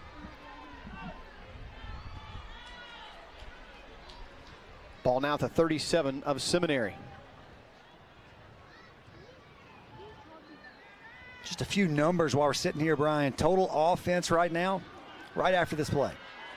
It is 2nd and 5. Truss looks over his options. Play clock's at 1 second. He just gets it off in time. And a handoff big up the middle. Huge haul for Tay Rucker. He gets the first down inside the 25 at the 24-yard line. A nice pickup of 13. It's a big hole right in the middle of that Seminary defense. They do a great job blocking Pickering, and they've done that the whole game. They've done a really good job with that kid. Unbelievable athlete. I mean, I say kid, that's a man. Yeah, that's a man out there. He is a man. He's one of those guys, when he takes off his shoulder pads, you don't realize he's taking off his shoulder pads. And those of you listening, Mississippi State fans, enjoy that kid for the next 3 to 4 years. That's where he is committed to play. And now one more handoff again to Tay Rucker. This time he spun down near the 20-yard line. Total offense right now, before that big run, it was 229 to 197. So things have evened up a lot here. Which is crazy to think about, that number. 229, or now 233. So, I mean, that's, wow, didn't see that coming. And for it to be a two-score game and the yardage to be that close, but that tells you the field position was what you mentioned and alluded to. Here's Rucker again to the 15, inside the 10, dragging tacklers down to the 5-yard line. First and goal for Water Valley. Well, and Rucker's starting to get it going here a little bit before that run. 11 carries, 47 yards, 4.3 yards per carry. That one's only going to boost those numbers up. He's around 55-60 for the afternoon. 12 for 61 officially now, 5.1 a carry. He's been good. If the Blue Devils can put this in the end zone, it'll carry him over the 250-yard mark in total offense, as Truss is denied at the 6 on a quarterback keeper. Hatton helped out by the plugging of the hole there by Nathan Pickering, who took up about 2 yards, it felt like, on that play. So second and goal from the 6-yard line for Jacob Truss and the Blue Devils. Most of their fan base has been standing the majority of the game. They're standing right below us. Now Truss on the quarterback keeper. Too many white jerseys down at the 6-yard line. Leading the way, Ryan Smith. And I believe Marquise Crosby in on the stop as well. Yeah, that's Marquise Crosby out here at corner. Does a great job setting the edge. Just nowhere for Truss to go. Turns him inside, and there's plenty of help there. Tay Rucker was trying to get out there and help lead block for his quarterback, but could not get it done. So third and goal. Seminary so far so good. I say out here at corner, he's playing safety position, but great job coming up and making a play. 2.5 to play in the third quarter. Rocket in motion, he'll throw near side again. Tolbert again, yes! 4 for 4. He's got all 4 touchdown receptions in the ball game now. And back in front, 34-12 are the Blue Devils. And you know, sometimes analysts are masters of the obvious. Yeah, hey, that kid's the player of the game. You know, that kid is the difference. Well, he has 4 to 5 touchdowns. And you see him there in the end zone. I mean, he caught that with one arm. Did you see that? He had his left arm being held and caught that with one arm. If we get a chance after that extra point, we got to see that again. It also puts him over 100 yards for the game, 4 touchdowns. Jacob Truss, 7 of 8 for 130 yards. Bud Tolbert, 4 catches for exactly 100 yards, and all 4 catches touchdowns. Oh, there's a flag. And we were talking. We apologize. Missed that flag call. Half the distance to the goal. So there was something maybe offsides. Half the distance, which will make this extra point try a touch closer. Oftentimes you'll see kickers to decline it, just to want to keep that same look. But nothing seems to bother John Surratt, because he's so far 4 for 4 in that department. Uh-oh, bobbled snap in the try. Well, now back on to where it needs to be for Seminary. Well, one less, actually. They need one more. Anyway, 34-12, and a nice drive of 7 plays, only 42 yards because of the short field, and that makes it 34-12 in favor of Water Valley. Jacob Truss, 7 completions, 4 of those for touchdowns. He's had touchdown passes to Bud Tolbert of 24 yards, 35 yards, 35 yards, and 6 yards. Nice day at the office, and now hanging out next to each other, saying, hey, want to go to you again? You think you might make a catch again? Sure. I got you covered. Well, for Truss, went over 180 yards passing last week in the win over North Panola, the most he'd had all year, the only time he's been over 100. And it's followed that up with just a terrific game today. Kickoff return by Jordan Barrett, denied at about the 30-yard line, or stopped, I should say, at about the 30-yard line. Blue Cross and Blue Shield of Mississippi is obviously the title sponsor of these games all weekend long for the Gridiron Classic. They also have a very cool program they have, the Text to Win program. If you're familiar, the last 2 years they've started that. They give out the $1,000 to the winner and the winning school. And Seminary, congratulations, is the winner for today's game between Water Valley and Seminary. So again, congratulations from our friends at Blue Cross and Blue Shield of Mississippi for becoming the Text to Win winner. 34-12, Seminary trying to, again, answer again. They'll go back to the air one more time, a little too tall for Gage Walters, his tight end. The first time he's thrown the ball towards Walters. He hadn't thrown the ball much anyway, but Walters, first time he's been targeted, and it'll bring up 2nd and 10. Seminary, I mean, they fought. Right? They have fought the whole game. They claw their way back into this thing. They have the big play on the last series. But Water Valley, the offense for them, they just answer every time they need a big play. Seminary's only problem is they just have not been able to stop Water Valley. And now on the outside run, Mercy. A big collision between Mobley, the ball carrier, and Benson, the tackler of the ball. And we also have a flag coming up on Seminary, it looks like. Holding. Offense. 10-yard penalty. Replay 2nd down. So it is going to be 2nd and I'm going to guess 22 because the flag was back at the 28. Let me go back to Truss for a second. Last 2 games. Okay. How's this for production? I believe by my mathematical calculations, limited as they may be, 15 of, I believe, 20 for 310 yards, 7 touchdowns, and 1 interception. So 15 completions, 7 for touchdowns. The last 2 games. That's pretty good numbers. Not bad. I think as a coach, I would take that. Speaking as a coach and taking something, Marquise Crosby's a young man you'd love to have on your team. He is a workhorse, and he gets all the holding yardage back and then some out to about the 34-yard line, setting up 3rd and about 6. After 2nd and 22, that's a heck of a run.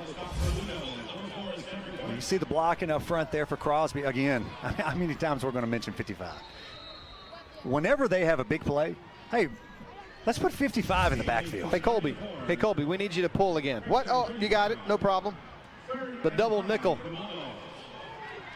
Got some hands on hips now a little bit on the Seminary side. Can they convert here on 3rd down? They've struggled a little bit on that category today, and it will continue to struggle as they're stopped shy by about a yard on the 3rd down try. Well, actually, they're 5 of 10, but it feels like the number is a little bit less, I guess, because they started 0 for their first 3 on 3rd down, so they're 5 of 8 or 5 of 7 since then. And to update you on Crosby, he was our player or our player to watch in the pregame. I mean, 12 carries, 81 yards. I mean, he's had a good game.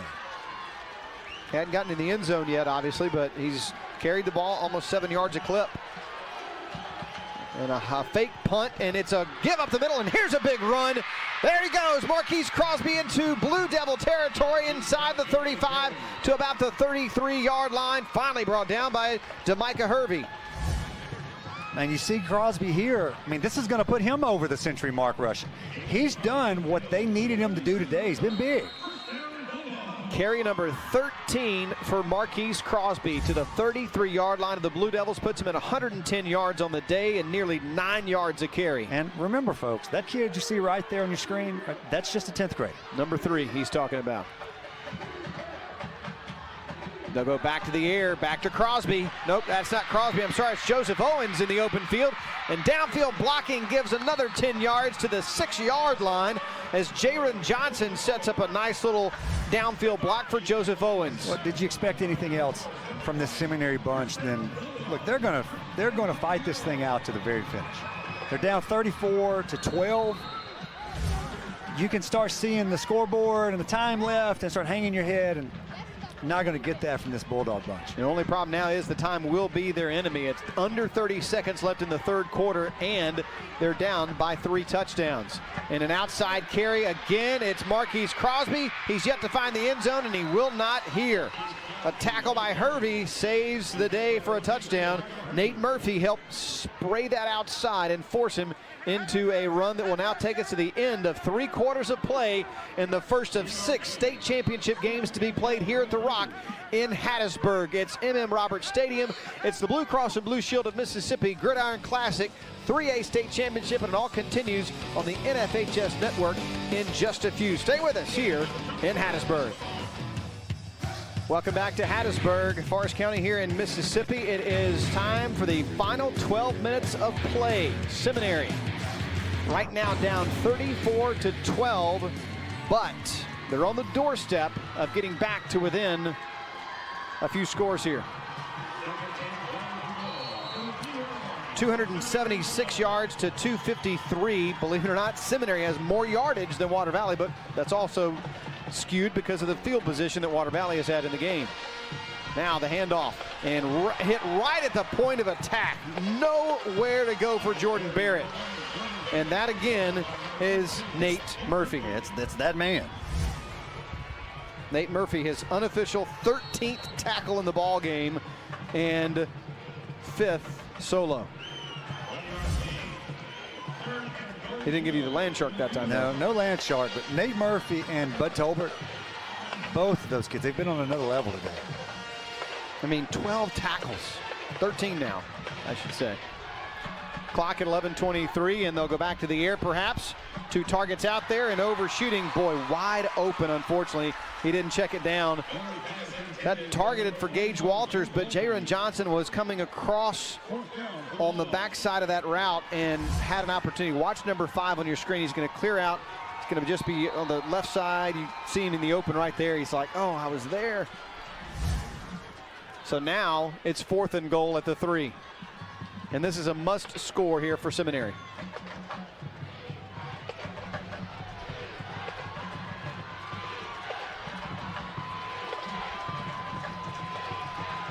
On the 4th down decision, they go back to the guy that got him in the end zone earlier in the game, and they pull him into the end zone, or do they? No, he's down at the 1-yard line.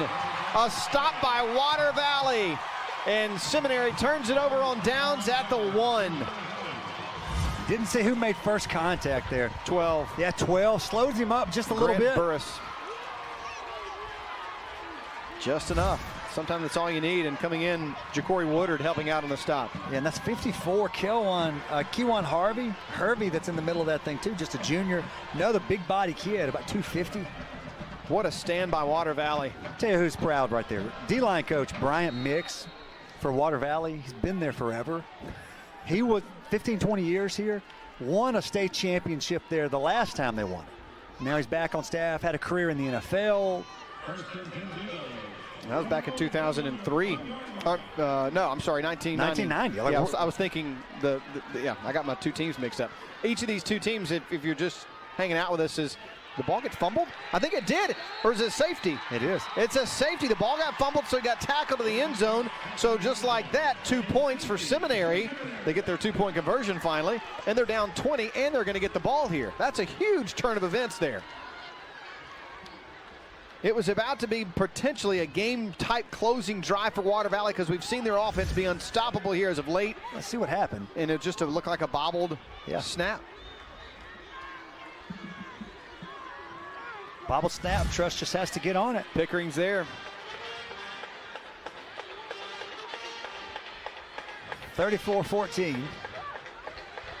11:04 to go. And you're about to get the ball. Yeah. I mean, I keep saying this, but I mean this sincerely. You do see some crazy things happen in this, but you need a couple big plays. You need a busted coverage, something like that from this Water Valley defense. You need some help.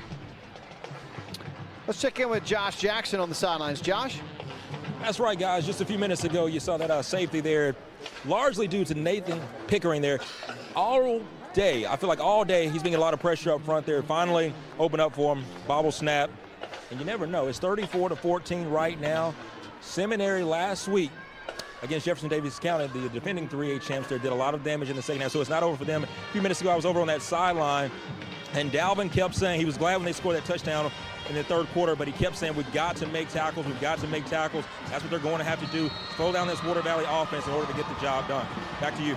Thank you, Josh. Well said, and that's exactly right too. They got and now they're going to get their first they were going to get their first short field, but the kickoff goes all the way down to the 10-yard line, and that's where it's finally scooped up.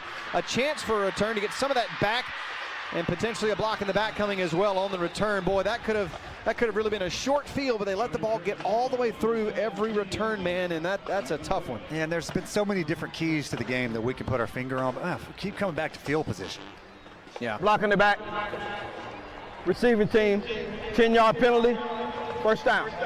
You know, don't judge him, okay? Do not judge him. I didn't judge him. Pointing the wrong way. Can you imagine being in that situation? No. How not many at all. times you'd point the wrong way? No, not at all. And to make it worse, the cameras are on you, and you're in your head thinking, okay, which one's which? And the bigger part of that, you're mic'd, so not only can the entire right. stadium hear you, but also everyone watching the broadcast. It looks so easy, but it is not. No.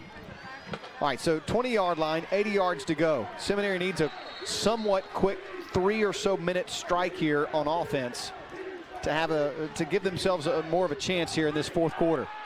They've got the big playability back to do it, and Marquise Crosby, who gets the first carry of about 6 yards. 15th carry, almost 120 now on his day. I've said this a couple times, Yubi. Colby Coleman has gotten as much FaceTime on camera as any offensive lineman I can ever remember in a broadcast. He's in every play, it seems like. He loves getting involved, that is for sure. Outside handoff to Antonio Mobley. Mobley's into the open space, and he's got some running room all the way to the 41-yard line of Water Valley. A good open field stop by Bud Tolbert, who's got 4 touchdown catches in the game on offense. He makes a huge tackle here on defense. Yeah, Crosby following Coleman again, finds open space. He's had a great, that's 9, excuse me. Yeah. My bad. Yeah, I just said that. Antonio Mobley. It's okay. It's all right. I got your back. But you did get the most important part you got right was Colby Coleman. That's a good point. Now the inside handoff to Joseph Owens as he cuts it back up near the 35-yard line, and he's brought down after a gain of about 6. The Seminary has all of a sudden shortened this field quickly on that big gain a moment ago of 33 yards by Mobley. So 2 plays and almost 40 yards, and now 2nd down and 4 at the 35-yard line of Water Valley. There he goes again. Marquise Crosby following Coleman and all the way to the 22-yard line before he's hauled down by Darius Tolbert, and a flag flies on the play. I did not see that. Didn't look like there was anything on the tackle. Officials talking it over.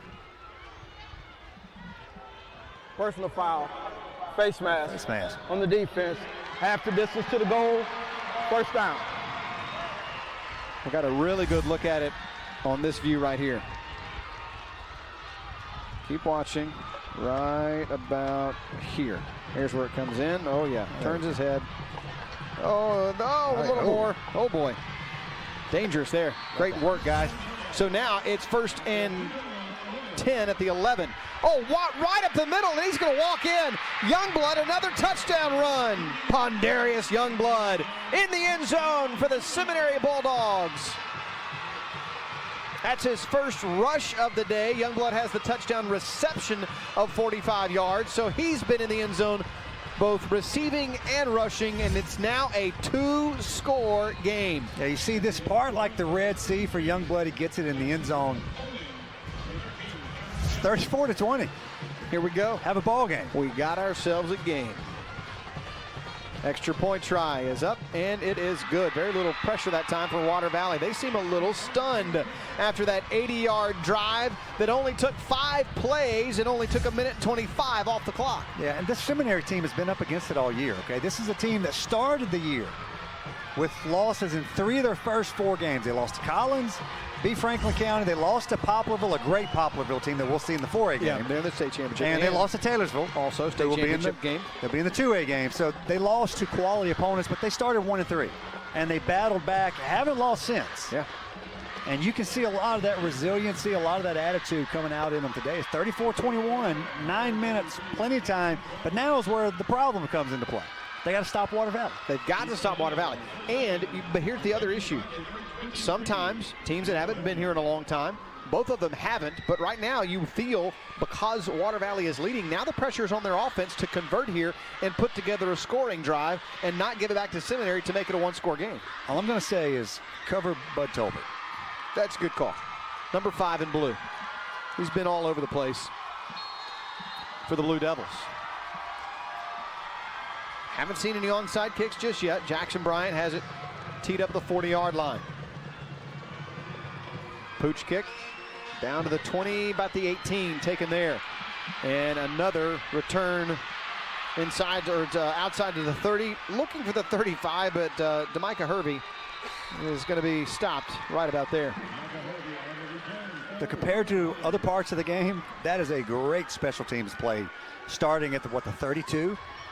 Yeah, field position, no doubt. And it's not the 50. Because, yeah, that was the starting field position before the last, a couple of drives ago. That has dropped a little bit because of the one where they started throwing 1. Right. So we flipped the field from a 7 and a 1. So their average field position now is even out a little bit to their own 44. Seminary's average starting field position still their own 27. And they're in this game now 34-21. 9 minutes and change to go.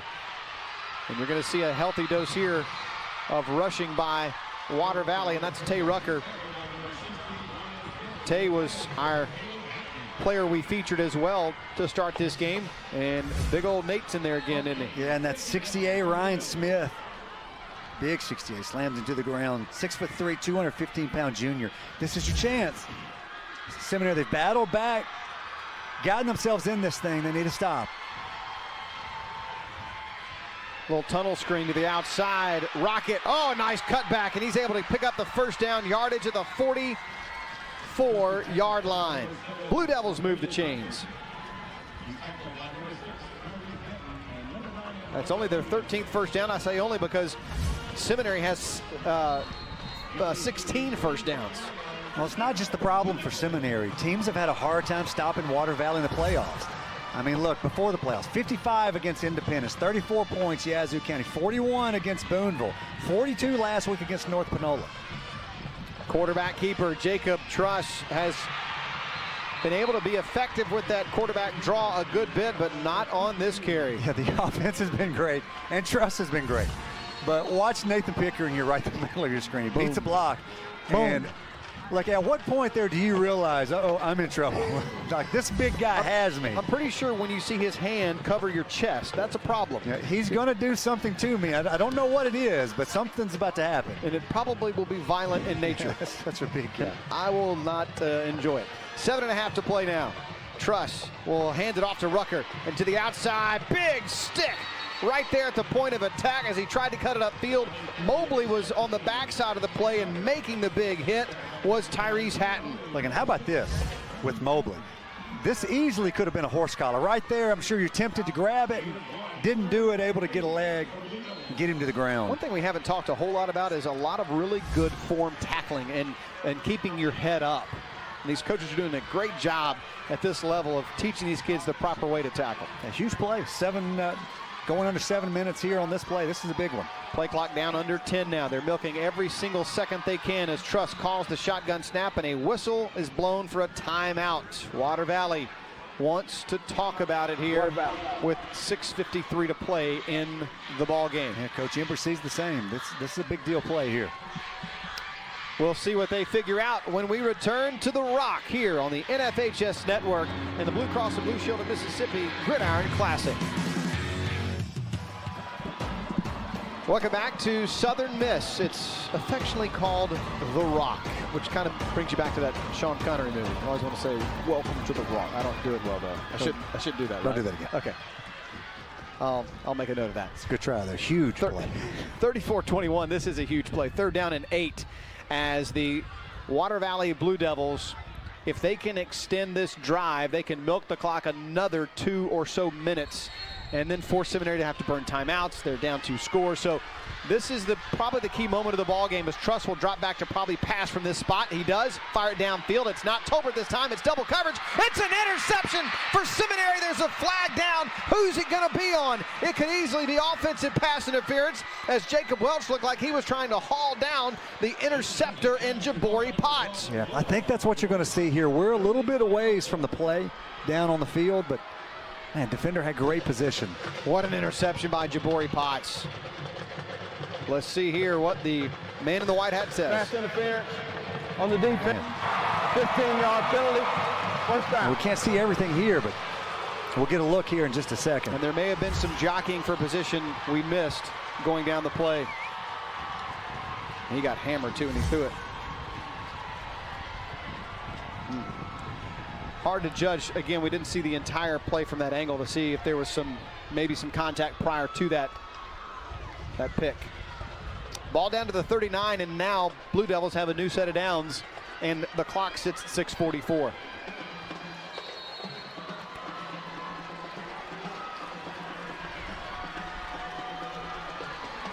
You mentioned it. We didn't get a great look at it, but that's tough if you're a Seminary fan. Kind of a jump ball situation. You're on the inside, but again, you can't see everything. Maybe a little holding in there. Who knows?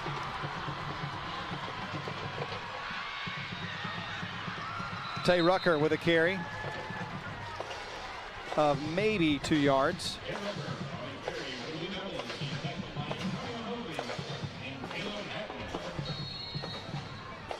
So now 6:27 on the clock. It shows 2nd down and 8.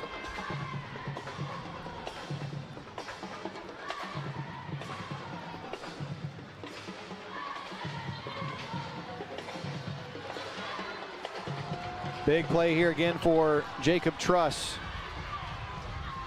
Truss has 4 of the 5 touchdown passes, because the other one, remember, was by his teammate Martavius Rocket, who threw the halfback pass for a touchdown. That was caught. So now it brings up another 3rd down here, as Seminary has once again been able to stop Tay Rucker and the Blue Devils. Despite the tough call there, this Seminary defense is stiffened on this drive. They're making it much harder for Water Valley. What used to be open running lanes and wide open plays, a lot of that's shut down. Here's the 3rd down play, and this time Seminary does get the stop at the 35-yard line. So the clock's at 5:25. Do you burn a timeout here if it's Seminary, or do you let it run and force the 4th down here? Looks like they're going to let it run and see how much time will run out here. And now we have a whistle. Like a hurt player for Water Valley, maybe. 54. Yeah, they're telling him to come off. He says he's fine as he limps off. Or maybe it looks like a bit of a cramp. He says, I'm good. Double thumbs up.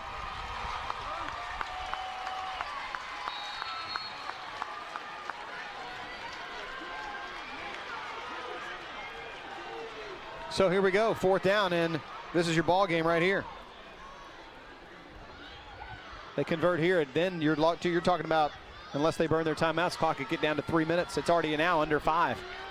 Play clock down to 5 seconds. 4, 3 seconds, 2 seconds, 1 second, and they burn their timeout. Nope, I don't know if they got the timeout before the flag flew. Got it. Yep, they do signal timeout before the flag came out. Seminary. Water Valley got the timeout. So now, with 4:50 left, you've got a 4th down decision. What do you do if you're Brad Embry? You're at the 35, you punt. If it's in the end zone, you gain 15 yards of field position. The way your offense has been all day, I mean, 4th and 6, if you're able to pick this thing up, and we're talking ball game here, I would guess he's going to go for it. 15 yards is 15 yards, but still, that's one play. You might give it back up. I didn't think he wasn't going to go for it. My question is to you is, do you run it, do you throw it? I mean, you've got all the options out there, or do you do what you did the last time where the interception happened? I don't know, where's number 5? Faked around. Yeah, where's Tolbert? You find that kid and you throw it to him. Oh, Bud, where are you? He has had a game. 4 catches, 100 yards. So Jacob Truss, 8 of 9, 139 yards. and 4 touchdowns. The other touchdown catch, by the way, is Jacob Truss. If you'd forgotten who Rocket threw that ball to, I had forgotten earlier because it seems like it was 4 days ago. But he did have the touchdown catch, did Jacob Truss. 5 different receivers that Truss has targeted, 6 total receivers because of Truss's pass, but 4 of the 8 catches that have been thrown by Truss have been by Bud Tolbert.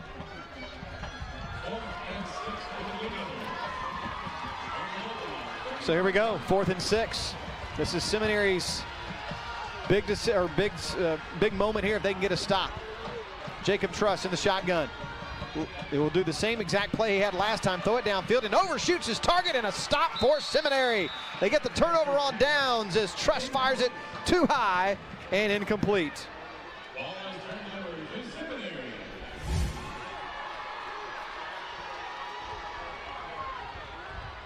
See Truss roll out to his right. A little surprised you don't go to your big play guy in Tolbert there, but you don't know exactly how Seminary is defending them. Probably should have just put 2 people in front of Tolbert and just said, don't let that guy go anywhere. Yeah. But 4:44 left here, Brian. I mean, there's definitely a chance here. 34-21. 34-21 it is. Seminary with the ball now. 4:44 to go. Can they get a quick score? And we got a quick timeout as the sun bursts through the clouds, right? And it must have thrown everybody off on the Seminary side. Wow, man, that is deep. The sun bursting through the clouds here in the 4th quarter at M.M. Roberts Stadium in Hattisburg at the Rock. 30-yard line, now 70 yards to go. Only would have been made better had you done that in your Sean Connery voice. I'm not doing that again. It sounds a lot better in my head than it sounded when it came out. All right, so now here's the handoff, and it goes again to Youngblood, who's had a good day with a catch and a run for a touchdown. This time he gains all 5 back from the yardage on the penalty plus 2 more. Well, look, the offense in general has been good. Yeah. Especially here in the second half. They've been very good. And remember, they started 0 for their first 3 on 3rd down conversions. Yeah. They just need a big play. Need a couple of big runs. Since then, they've gone 5 of 9. Here's another nice run. Was that a Wildcat formation? Yeah, they're doing the direct snap. Marquise Crosby with the carry to the 45, going to be right at the sticks and move those chains for the first down. Yeah, put it in Crosby's hand directly, let him do something with it. And these 10 yards a pop, I mean, that's helpful, but you need to pop a big one. Yeah, Crosby checks out. Look who's in the backfield by himself now. Pickering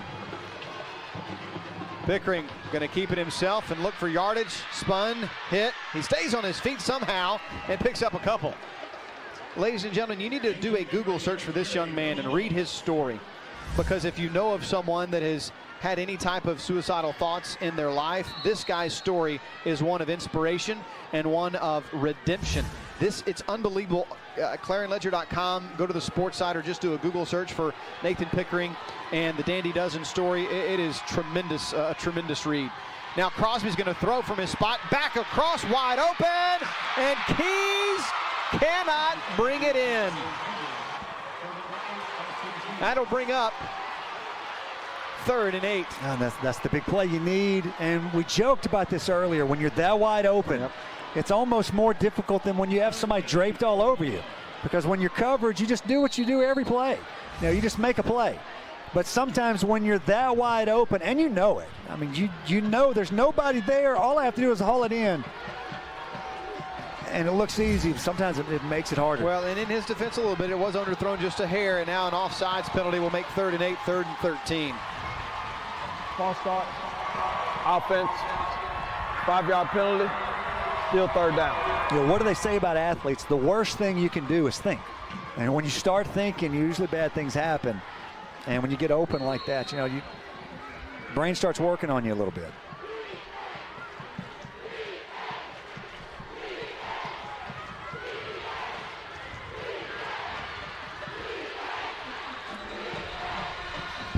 How about Pickering at quarterback, though? That was fantastic. That little 3-4 yard run he had a while ago, about as impressive a 3 or 4 yard run you're going to see from a 280 pounder. Yeah, and the spin move was even, the circle button was quite impressive. Hattisburg is a proud host city of the 2018 Mississippi High School Athletic Association's State Football Championship Games. Hattiesburg is a perfect destination for all families and fans. Connect with the live music scene, local eateries, museums, or outdoor recreation offerings, including the award-winning Hattisburg Zoo. For more details on all Hattisburg has to see and do, go to visithburg.org. We will see you soon. Got a great look at his spin move there again by Pickering. You know, I started to mention this earlier. I want to see him throw it. I thought it was going to. I was disappointed, actually, that he didn't. I mean, I am assuming that there is a cannon there. He's an athlete, that is for sure. And for those who missed it, he is a Mississippi State commit.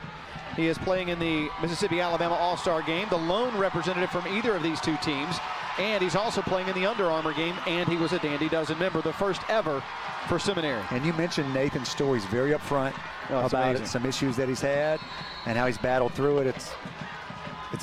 It is a phenomenal read. It is. I mean, it is. That's very difficult to talk about, and it's such a big deal that he did. But it should be. It should be out there because it will inspire others.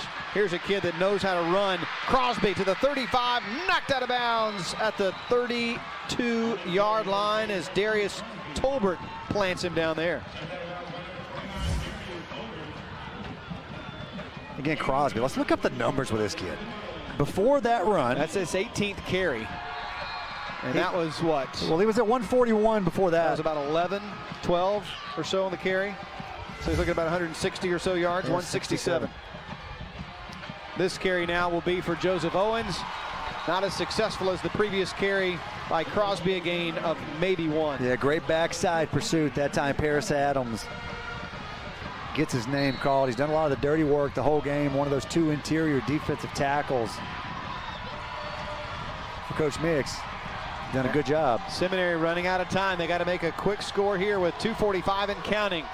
They do have all 3 timeouts left. They need something to happen quickly here, and a near interception as all the Seminary fans held their breath there on that ball thrown behind the intended target of Youngblood.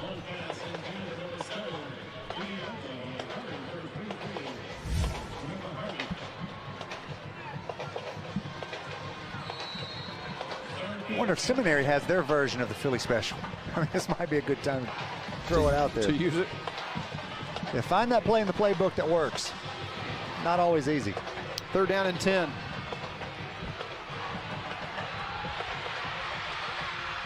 On the outside, a nice trip up on the run by Cameron Sanford, his first carry of the ball game, trying to get some fresh legs out there, and Micah Hervey on the stop. Yeah, Sanford almost broke that. If he breaks that last tackle, he's going to pick up another 10, 15 yards. Shoestring tackle. I believe that was number 23. Came up for Water Valley. Yeah, that was Micah Hervey. Yep. So that's also another sophomore, by the way, running the football. Just a stable full of sophomores. Here's the other one, Marquise Crosby, who's stopped at the 20-yard line, but he gets the first down and stops the clock. 2:03 to play. Still have all 3 timeouts. And there's one of them. Seminary will stop the clock here because as soon as those chains were set, they would have resumed the clock. And so now what I think probably Brian Riles is hoping for here is a score on this play or the next. That way he'll have a little bit of time left because they're going to have to go onside kick. Well, the way the game started, they got behind the 8 ball, going into the half, you're down a couple scores, and then early second half, you're down 3 scores, that is. At that point in the game, this is all you're hoping for, a chance at the end of it. I mean, 2:03 to go, you're down 2 scores. If you can get this in the end zone quickly, your onside kick, you have a shot. Have to be proud of how Seminary has played. It's very indicative of how the year has played out, but also this Water Valley bunch. Just 2 losses on the year. They've battled Coach Embry. You know, this group of kids 2 years ago, they weren't very good. And he said that. Freshmen and sophomores starting all over the field, but those guys grew up in a hurry, trial under fire. And it's paid off this year, 2 minutes away from a state championship. Can they get a score here? Straight up the middle. Jordan Barrett still moving the legs down to the 15-yard line. Gonna have to really get moving very quickly if you're Seminary. Quick to the line. Isaiah White on the stop. Clock at 1:45. The snap. Only 3 seconds on the play clock, and now to the outside run, looking for the room is Joseph Owens to the corner, dives to the pylon, touchdown Bulldogs with 1:35 to go.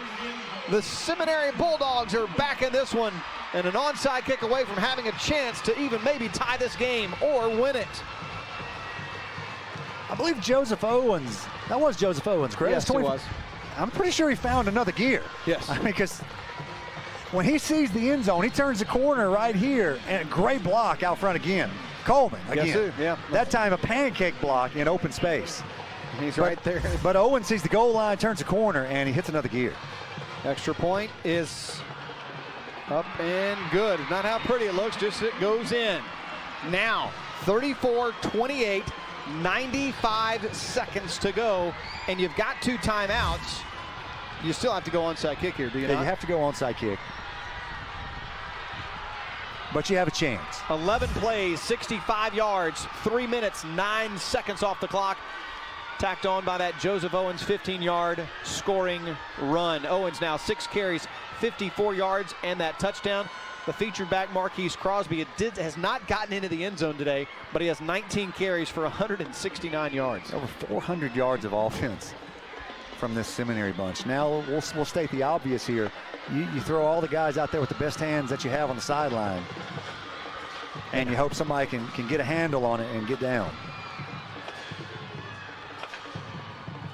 I was about to say they had 12 on the field. They do run one off after running one on, so it'll be 11 on the Seminary side, and there will be 5 across the front at the 50 and 5 at the 40 for the Blue Devils. There's a deep man that you don't even have to worry about back there.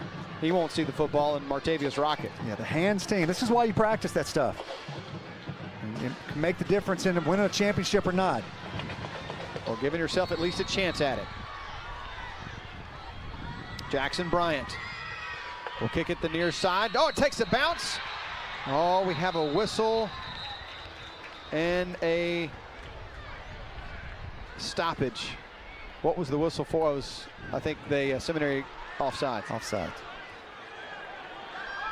Offside on the kicking team. And as a 5-yard coach, penalty, re-kick. you would love to allow that play to go through and then, hey, I'll take it or not. Yeah, I'm going to decline that one. That's not how that works. So the ball back to the 35-yard line. And another onside try here for Seminary.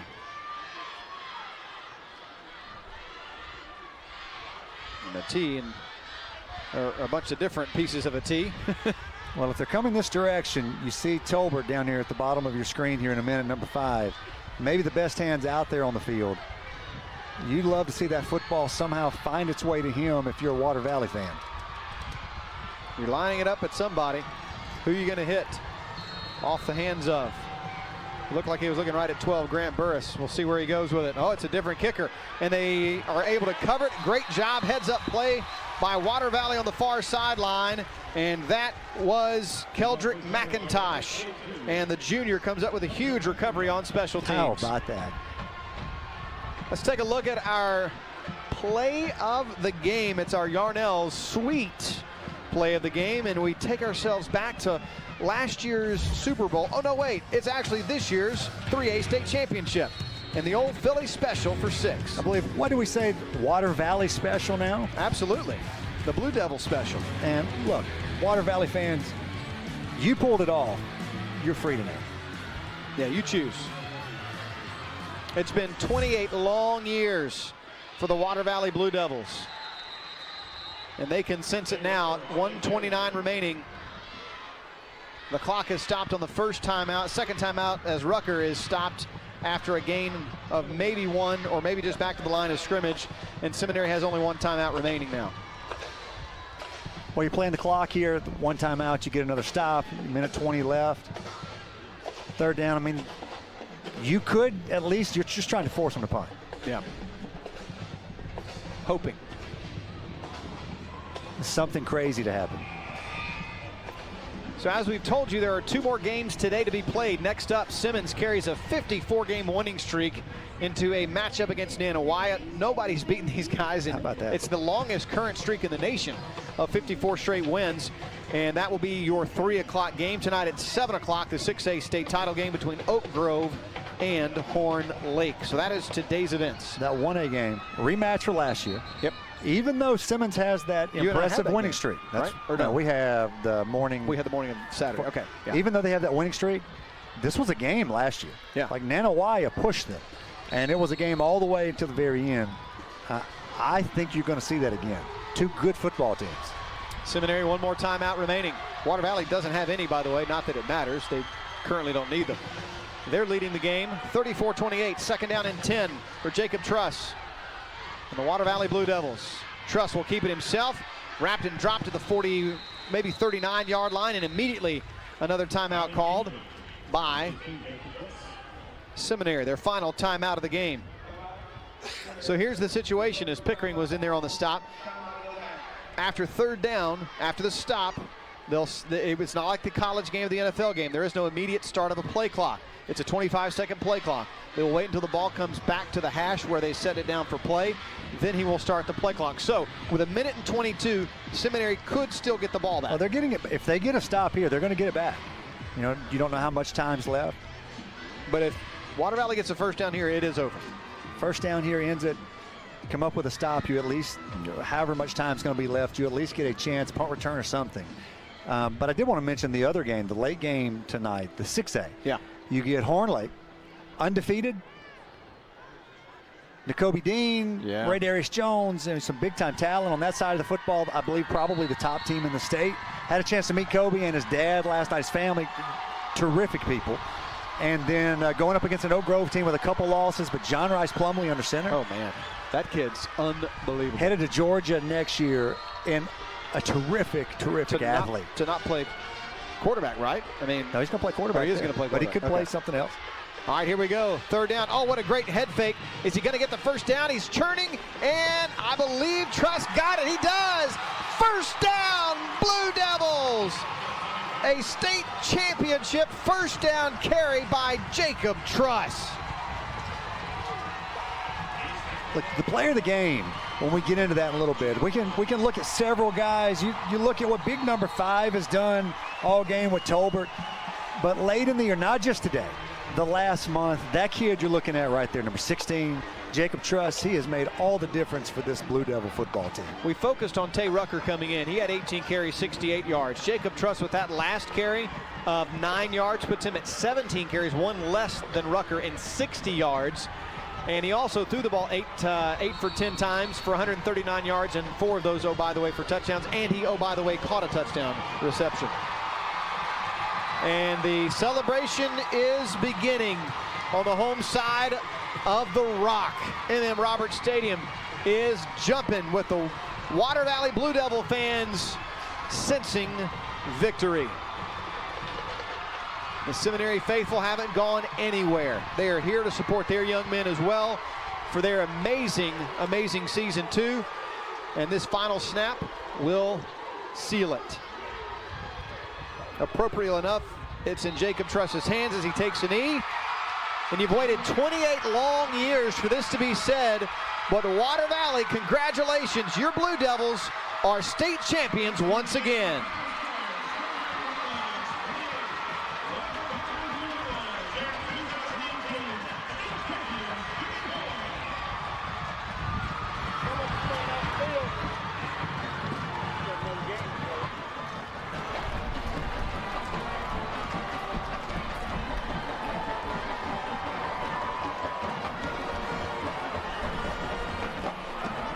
That they're the best team you see in high school football all year. One team gets to hoist the trophy. I didn't see a Gatorade bag. I didn't know. There is no ice on the field. I don't think he got hit with one. I don't think they were ready for it. You know, it's been 28 years. It has. It's been a little while. You know, Coach Embry, and both these coaches, they do it right, and Coach Embry certainly does it right. Happy for him. So congratulations to Water Valley. And I do need to say one thing. Let's go down to Josh Jackson, who's got the winning coach Team 90, talk to me. How does it feel?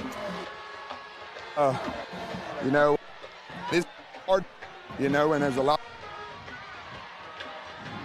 I'm proud of our guys. Seems like your wife here is pretty excited too. He's the #1 fan. Coach, holding them to just 6 points in the first half, and they gave you quite a fight in the second. What was, I guess, the deciding factor in terms of what you tell your team, making sure you hold on, because it went down to the wire there?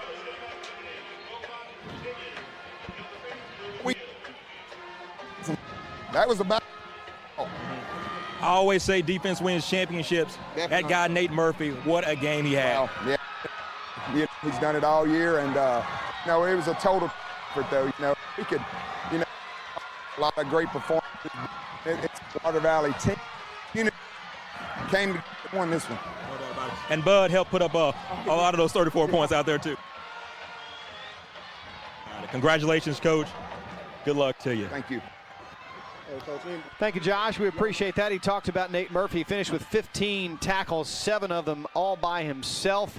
And Javarius Benson also had 15 tackles, too, helping him out there at those defensive end and linebacker positions. But, man, oh, man, it was a very impressive day for this Water Valley team. They did kind of have to hold on in the end against a very, very tough Seminary squad. We'll come back with medallions and trophy presentation all coming up next here at The Rock.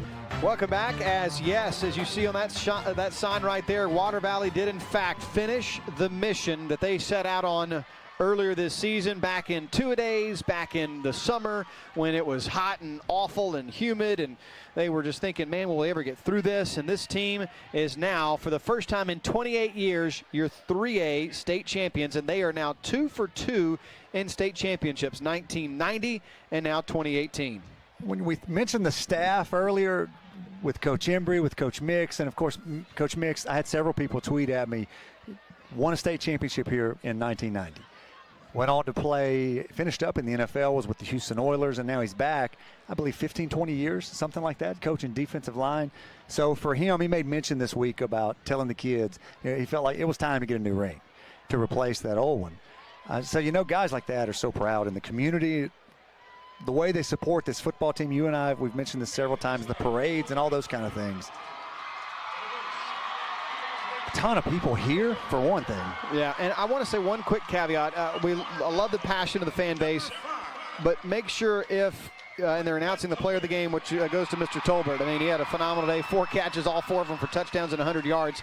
But make sure you stay off the playing surface. It's for the safety, number one, of everybody involved, because trampling could happen, people get tripped. But it's also because there are 2 more games here to be played. They got to clear this field quickly, clear the stands out, and reset the entire field and get the next teams out here. So just make sure if you're coming to any of the next 5 championship games that you make sure you remain in the stands where you're supposed to hang out. And the cool thing is, for each of these teams, they all get medallions, and then they all get a banner that they'll probably put on prominent display, I'm sure, somewhere. And there's a good look right there at Mr. Tolbert, your player of the game. He wears number 5. And the gold ball is about to be handed out to, I mean, they're going to run after this thing. Meredith Bayless of Blue Cross and Blue Shield of Mississippi getting an opportunity, and hopefully she's got body. Yeah, okay, good. Todd Kelly's over there with the MHSA to protect her in case they rush after her and the trophy. Yeah, don't get form tackled. No. So that's awesome. She'll walk it over there, probably hand it to the coach would be a good idea, and then he'll give it to the players. There it is. So now here it is. Water Valley, for the first time in 28 years, you get to raise the gold football high. You are the 3A state champions.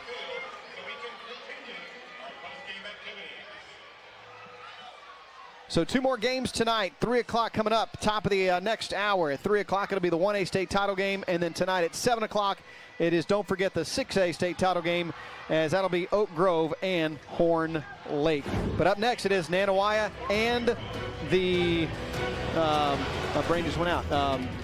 Nanawaya and Simmons, thank you. Simmons coming up. But this was a fantastic way to start the weekend. We hope you'll come back and tune in for the NFHS Network's continuing coverage. For Mark King, our executive producer, Chris Brooks, Josh Jackson, I'm Brian Eubanks saying so long from The Rock. And 5 more games to go in this championship weekend. The Blue Cross and Blue Shield of Mississippi Gridiron Classic, all right here on the NFHS Network.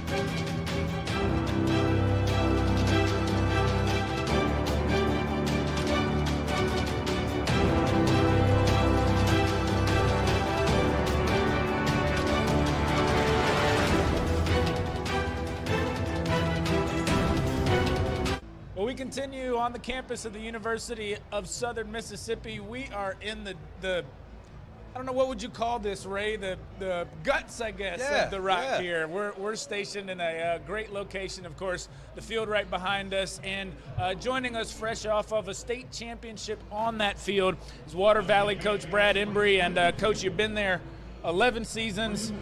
It's been since 1990 for the program to win a state championship. What are you feeling right now? Well, I told the guys down there, I don't know that I can do it justice with words. I will try. It's rewarding, first for the kids, the school, the community. They put a lot into it. Effort, money, just support in general, and I'm just excited to be a part of it. To have a guy like Bud Tolbert to just say, hey, my guy's better than your guy, right? That's got to be, first of all, comforting. Great coaching, right? 4 catches, Throw 4 it to touchdowns, him. Yeah. I think. It's got to be pretty comforting, but just talk about the impact. Maybe I should have thrown it more. Bud has that capability. If you go back and look at his stats, they're pretty impressive. Not from the number of catches, but touchdown ratio. And that has something to do with what we do. We run the ball, We've got a couple of kids that run the ball, have a lot of yards, and try to set it up. And when we give him opportunity, he's there. He makes plays. And on the other side, a Nate Murphy kid, and I believe a senior as well. You got seniors leading you. What did he mean? 15 tackles from the defensive side, and really looked like kind of the heart and soul of your football team in a lot of ways. Oh, definitely. Nate played great. A lot of tackles, and he's done that all year. Defense has been our calling card. The heat out here today and that constant grind from what Seminary does offensively wore on us a little bit, but we made enough plays, to pull it out. And, those two guys played great, but I'm telling you, that's a team win. Win. What was the message to you guys, Coach, when Seminary did start to make that run late in the second half? What did you kind of tell them in those timeouts? Hey, keep playing. Not overcoach, It was one of those things where effort, you're going to have to just finish the game. It's hot. It's been cool, and there was a lot of fatigue out there, on both sides. And I tell you, you watch those guys, they play their hearts out. Man, I'm so proud of them. And it's a good football team on the other side in Seminary with a big crowd here. I guess you had to expect maybe in a state championship game that it wasn't going to be easy. Oh, no, definitely. We knew that. We knew it was going to be a fight for 4 quarters, and we talked about that, all week. And our kids embrace that. They're fine with that, and like I said, I'm going to struggle for words, but, man, those kids played their hearts out. How long will bus riders back up to Water Valley? I don't care. You guys will go anywhere. I don't right now, care, right? Man. No, I don't. I'm fixing to park that trophy in the seat next to me. That's awesome. Yes, sir. Your assistant coach, Bryant Mix, I didn't even really need to check the name because he's a name a lot of people know here, but actually played on the state championship team in 1990, went on play in the NFL, and has come back and coached defensive line, I guess, with you for a while. This has got to mean something special for him also. Well, I'll tell you what, that defensive line is coached up. They really are, and they play with great effort. And if Coach Mix was my coach, I would not think about not giving great effort. No, he does a great job. Those kids are technically sound and play with great effort, and they're a big part of our defensive success. Without fast forward into next year too much, I'll just ask you this before we let you go. When you don't have a program that's got a ton of tradition and success, we'll see West Point tonight. We'll see, Louisville tomorrow and teams like that. How important is it to get that first one to create the culture to actually get there? And well, we're all human, and you have to have faith, and then that if you do things right, it will happen. And now we had faith, and that's tough sometimes. And now we know that the formula, the process works, and we're gonna celebrate this one for a little while, and we'll start working on number 3 soon. Well, go enjoy it, Coach. Brad Embry, head coach for Water Valley, state champions in 2018 in 3A, in a tight one. That sounded really good. Could you say that again? State champions in 2018, head coach Brad Embry. Thank you. And you've got every right to enjoy it, so celebrate. Safe travels back. Go find that gold ball. I'm like, where is it? You're usually supposed to be right here. Appreciate it, Coach. Congratulations. Thank you, guys. We'll be back. Well, Ray, you talked about it. Raw emotion. Yeah. And I think that that's what stands out most when you're at any of these high school football, basketball, baseball championships, the emotions, the stories, but it was really present with Water Valley and Coach Embry. It was, man. You know, when he got done with the interview, he said, guys, it's been real. I got to go find that trophy. He only had it for a few seconds, man. You know, we focus so much on the kids, and rightly so, but it's this guy's dream, too, to have that gold ball. You know, he talked about riding with it on the bus right next to him. It doesn't care how long it takes to get back up north. Those are the things that we talk about, man. You live this dream, you fight for it, and you finally get it. Now you get to, you know, experience it with your teammates, with your coaches, with the community. Yeah. The entire community here to celebrate with. And when you talk about, you know, coaches, and we talked about Bryant Mix, defensive line coach, Ray, that's the juice. That's the good stuff. You played there. You won a championship there. You went on, played college, played NFL football, but you're right back coaching in the trenches on Friday nights at Water Valley. And that's the kind of stuff I think that really makes a difference for kids' lives, to see a guy like certainly Coach Embry, but Bryant Mix as well, and get back to the program. He was in tears, you know, at the end of the game, and he's hugging everybody like he's still playing, right? So he's invested as well, man. When you talk about 1990, the last time that this community experienced a state championship in football, almost 30 years. So we're hanging out here, you know, in Hattisburg, and he comes back home, essentially his home away from home, and completes the task, man. So the emotions are overflowing.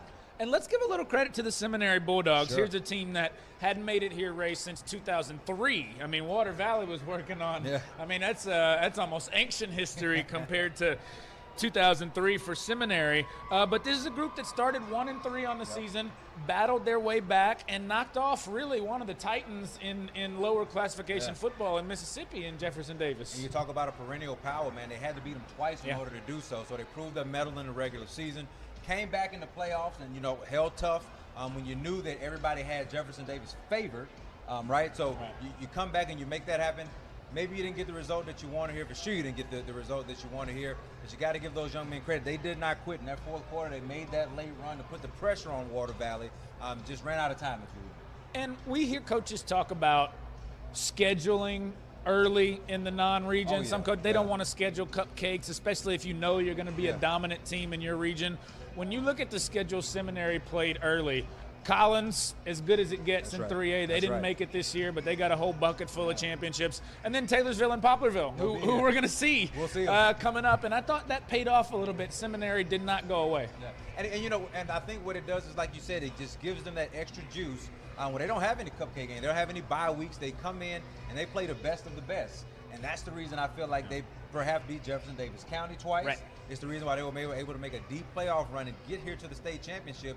And even when they went down big early, they bounced back again and competed to the very end. When you play a tough preseason schedule, it allows you to be ready for moments like this.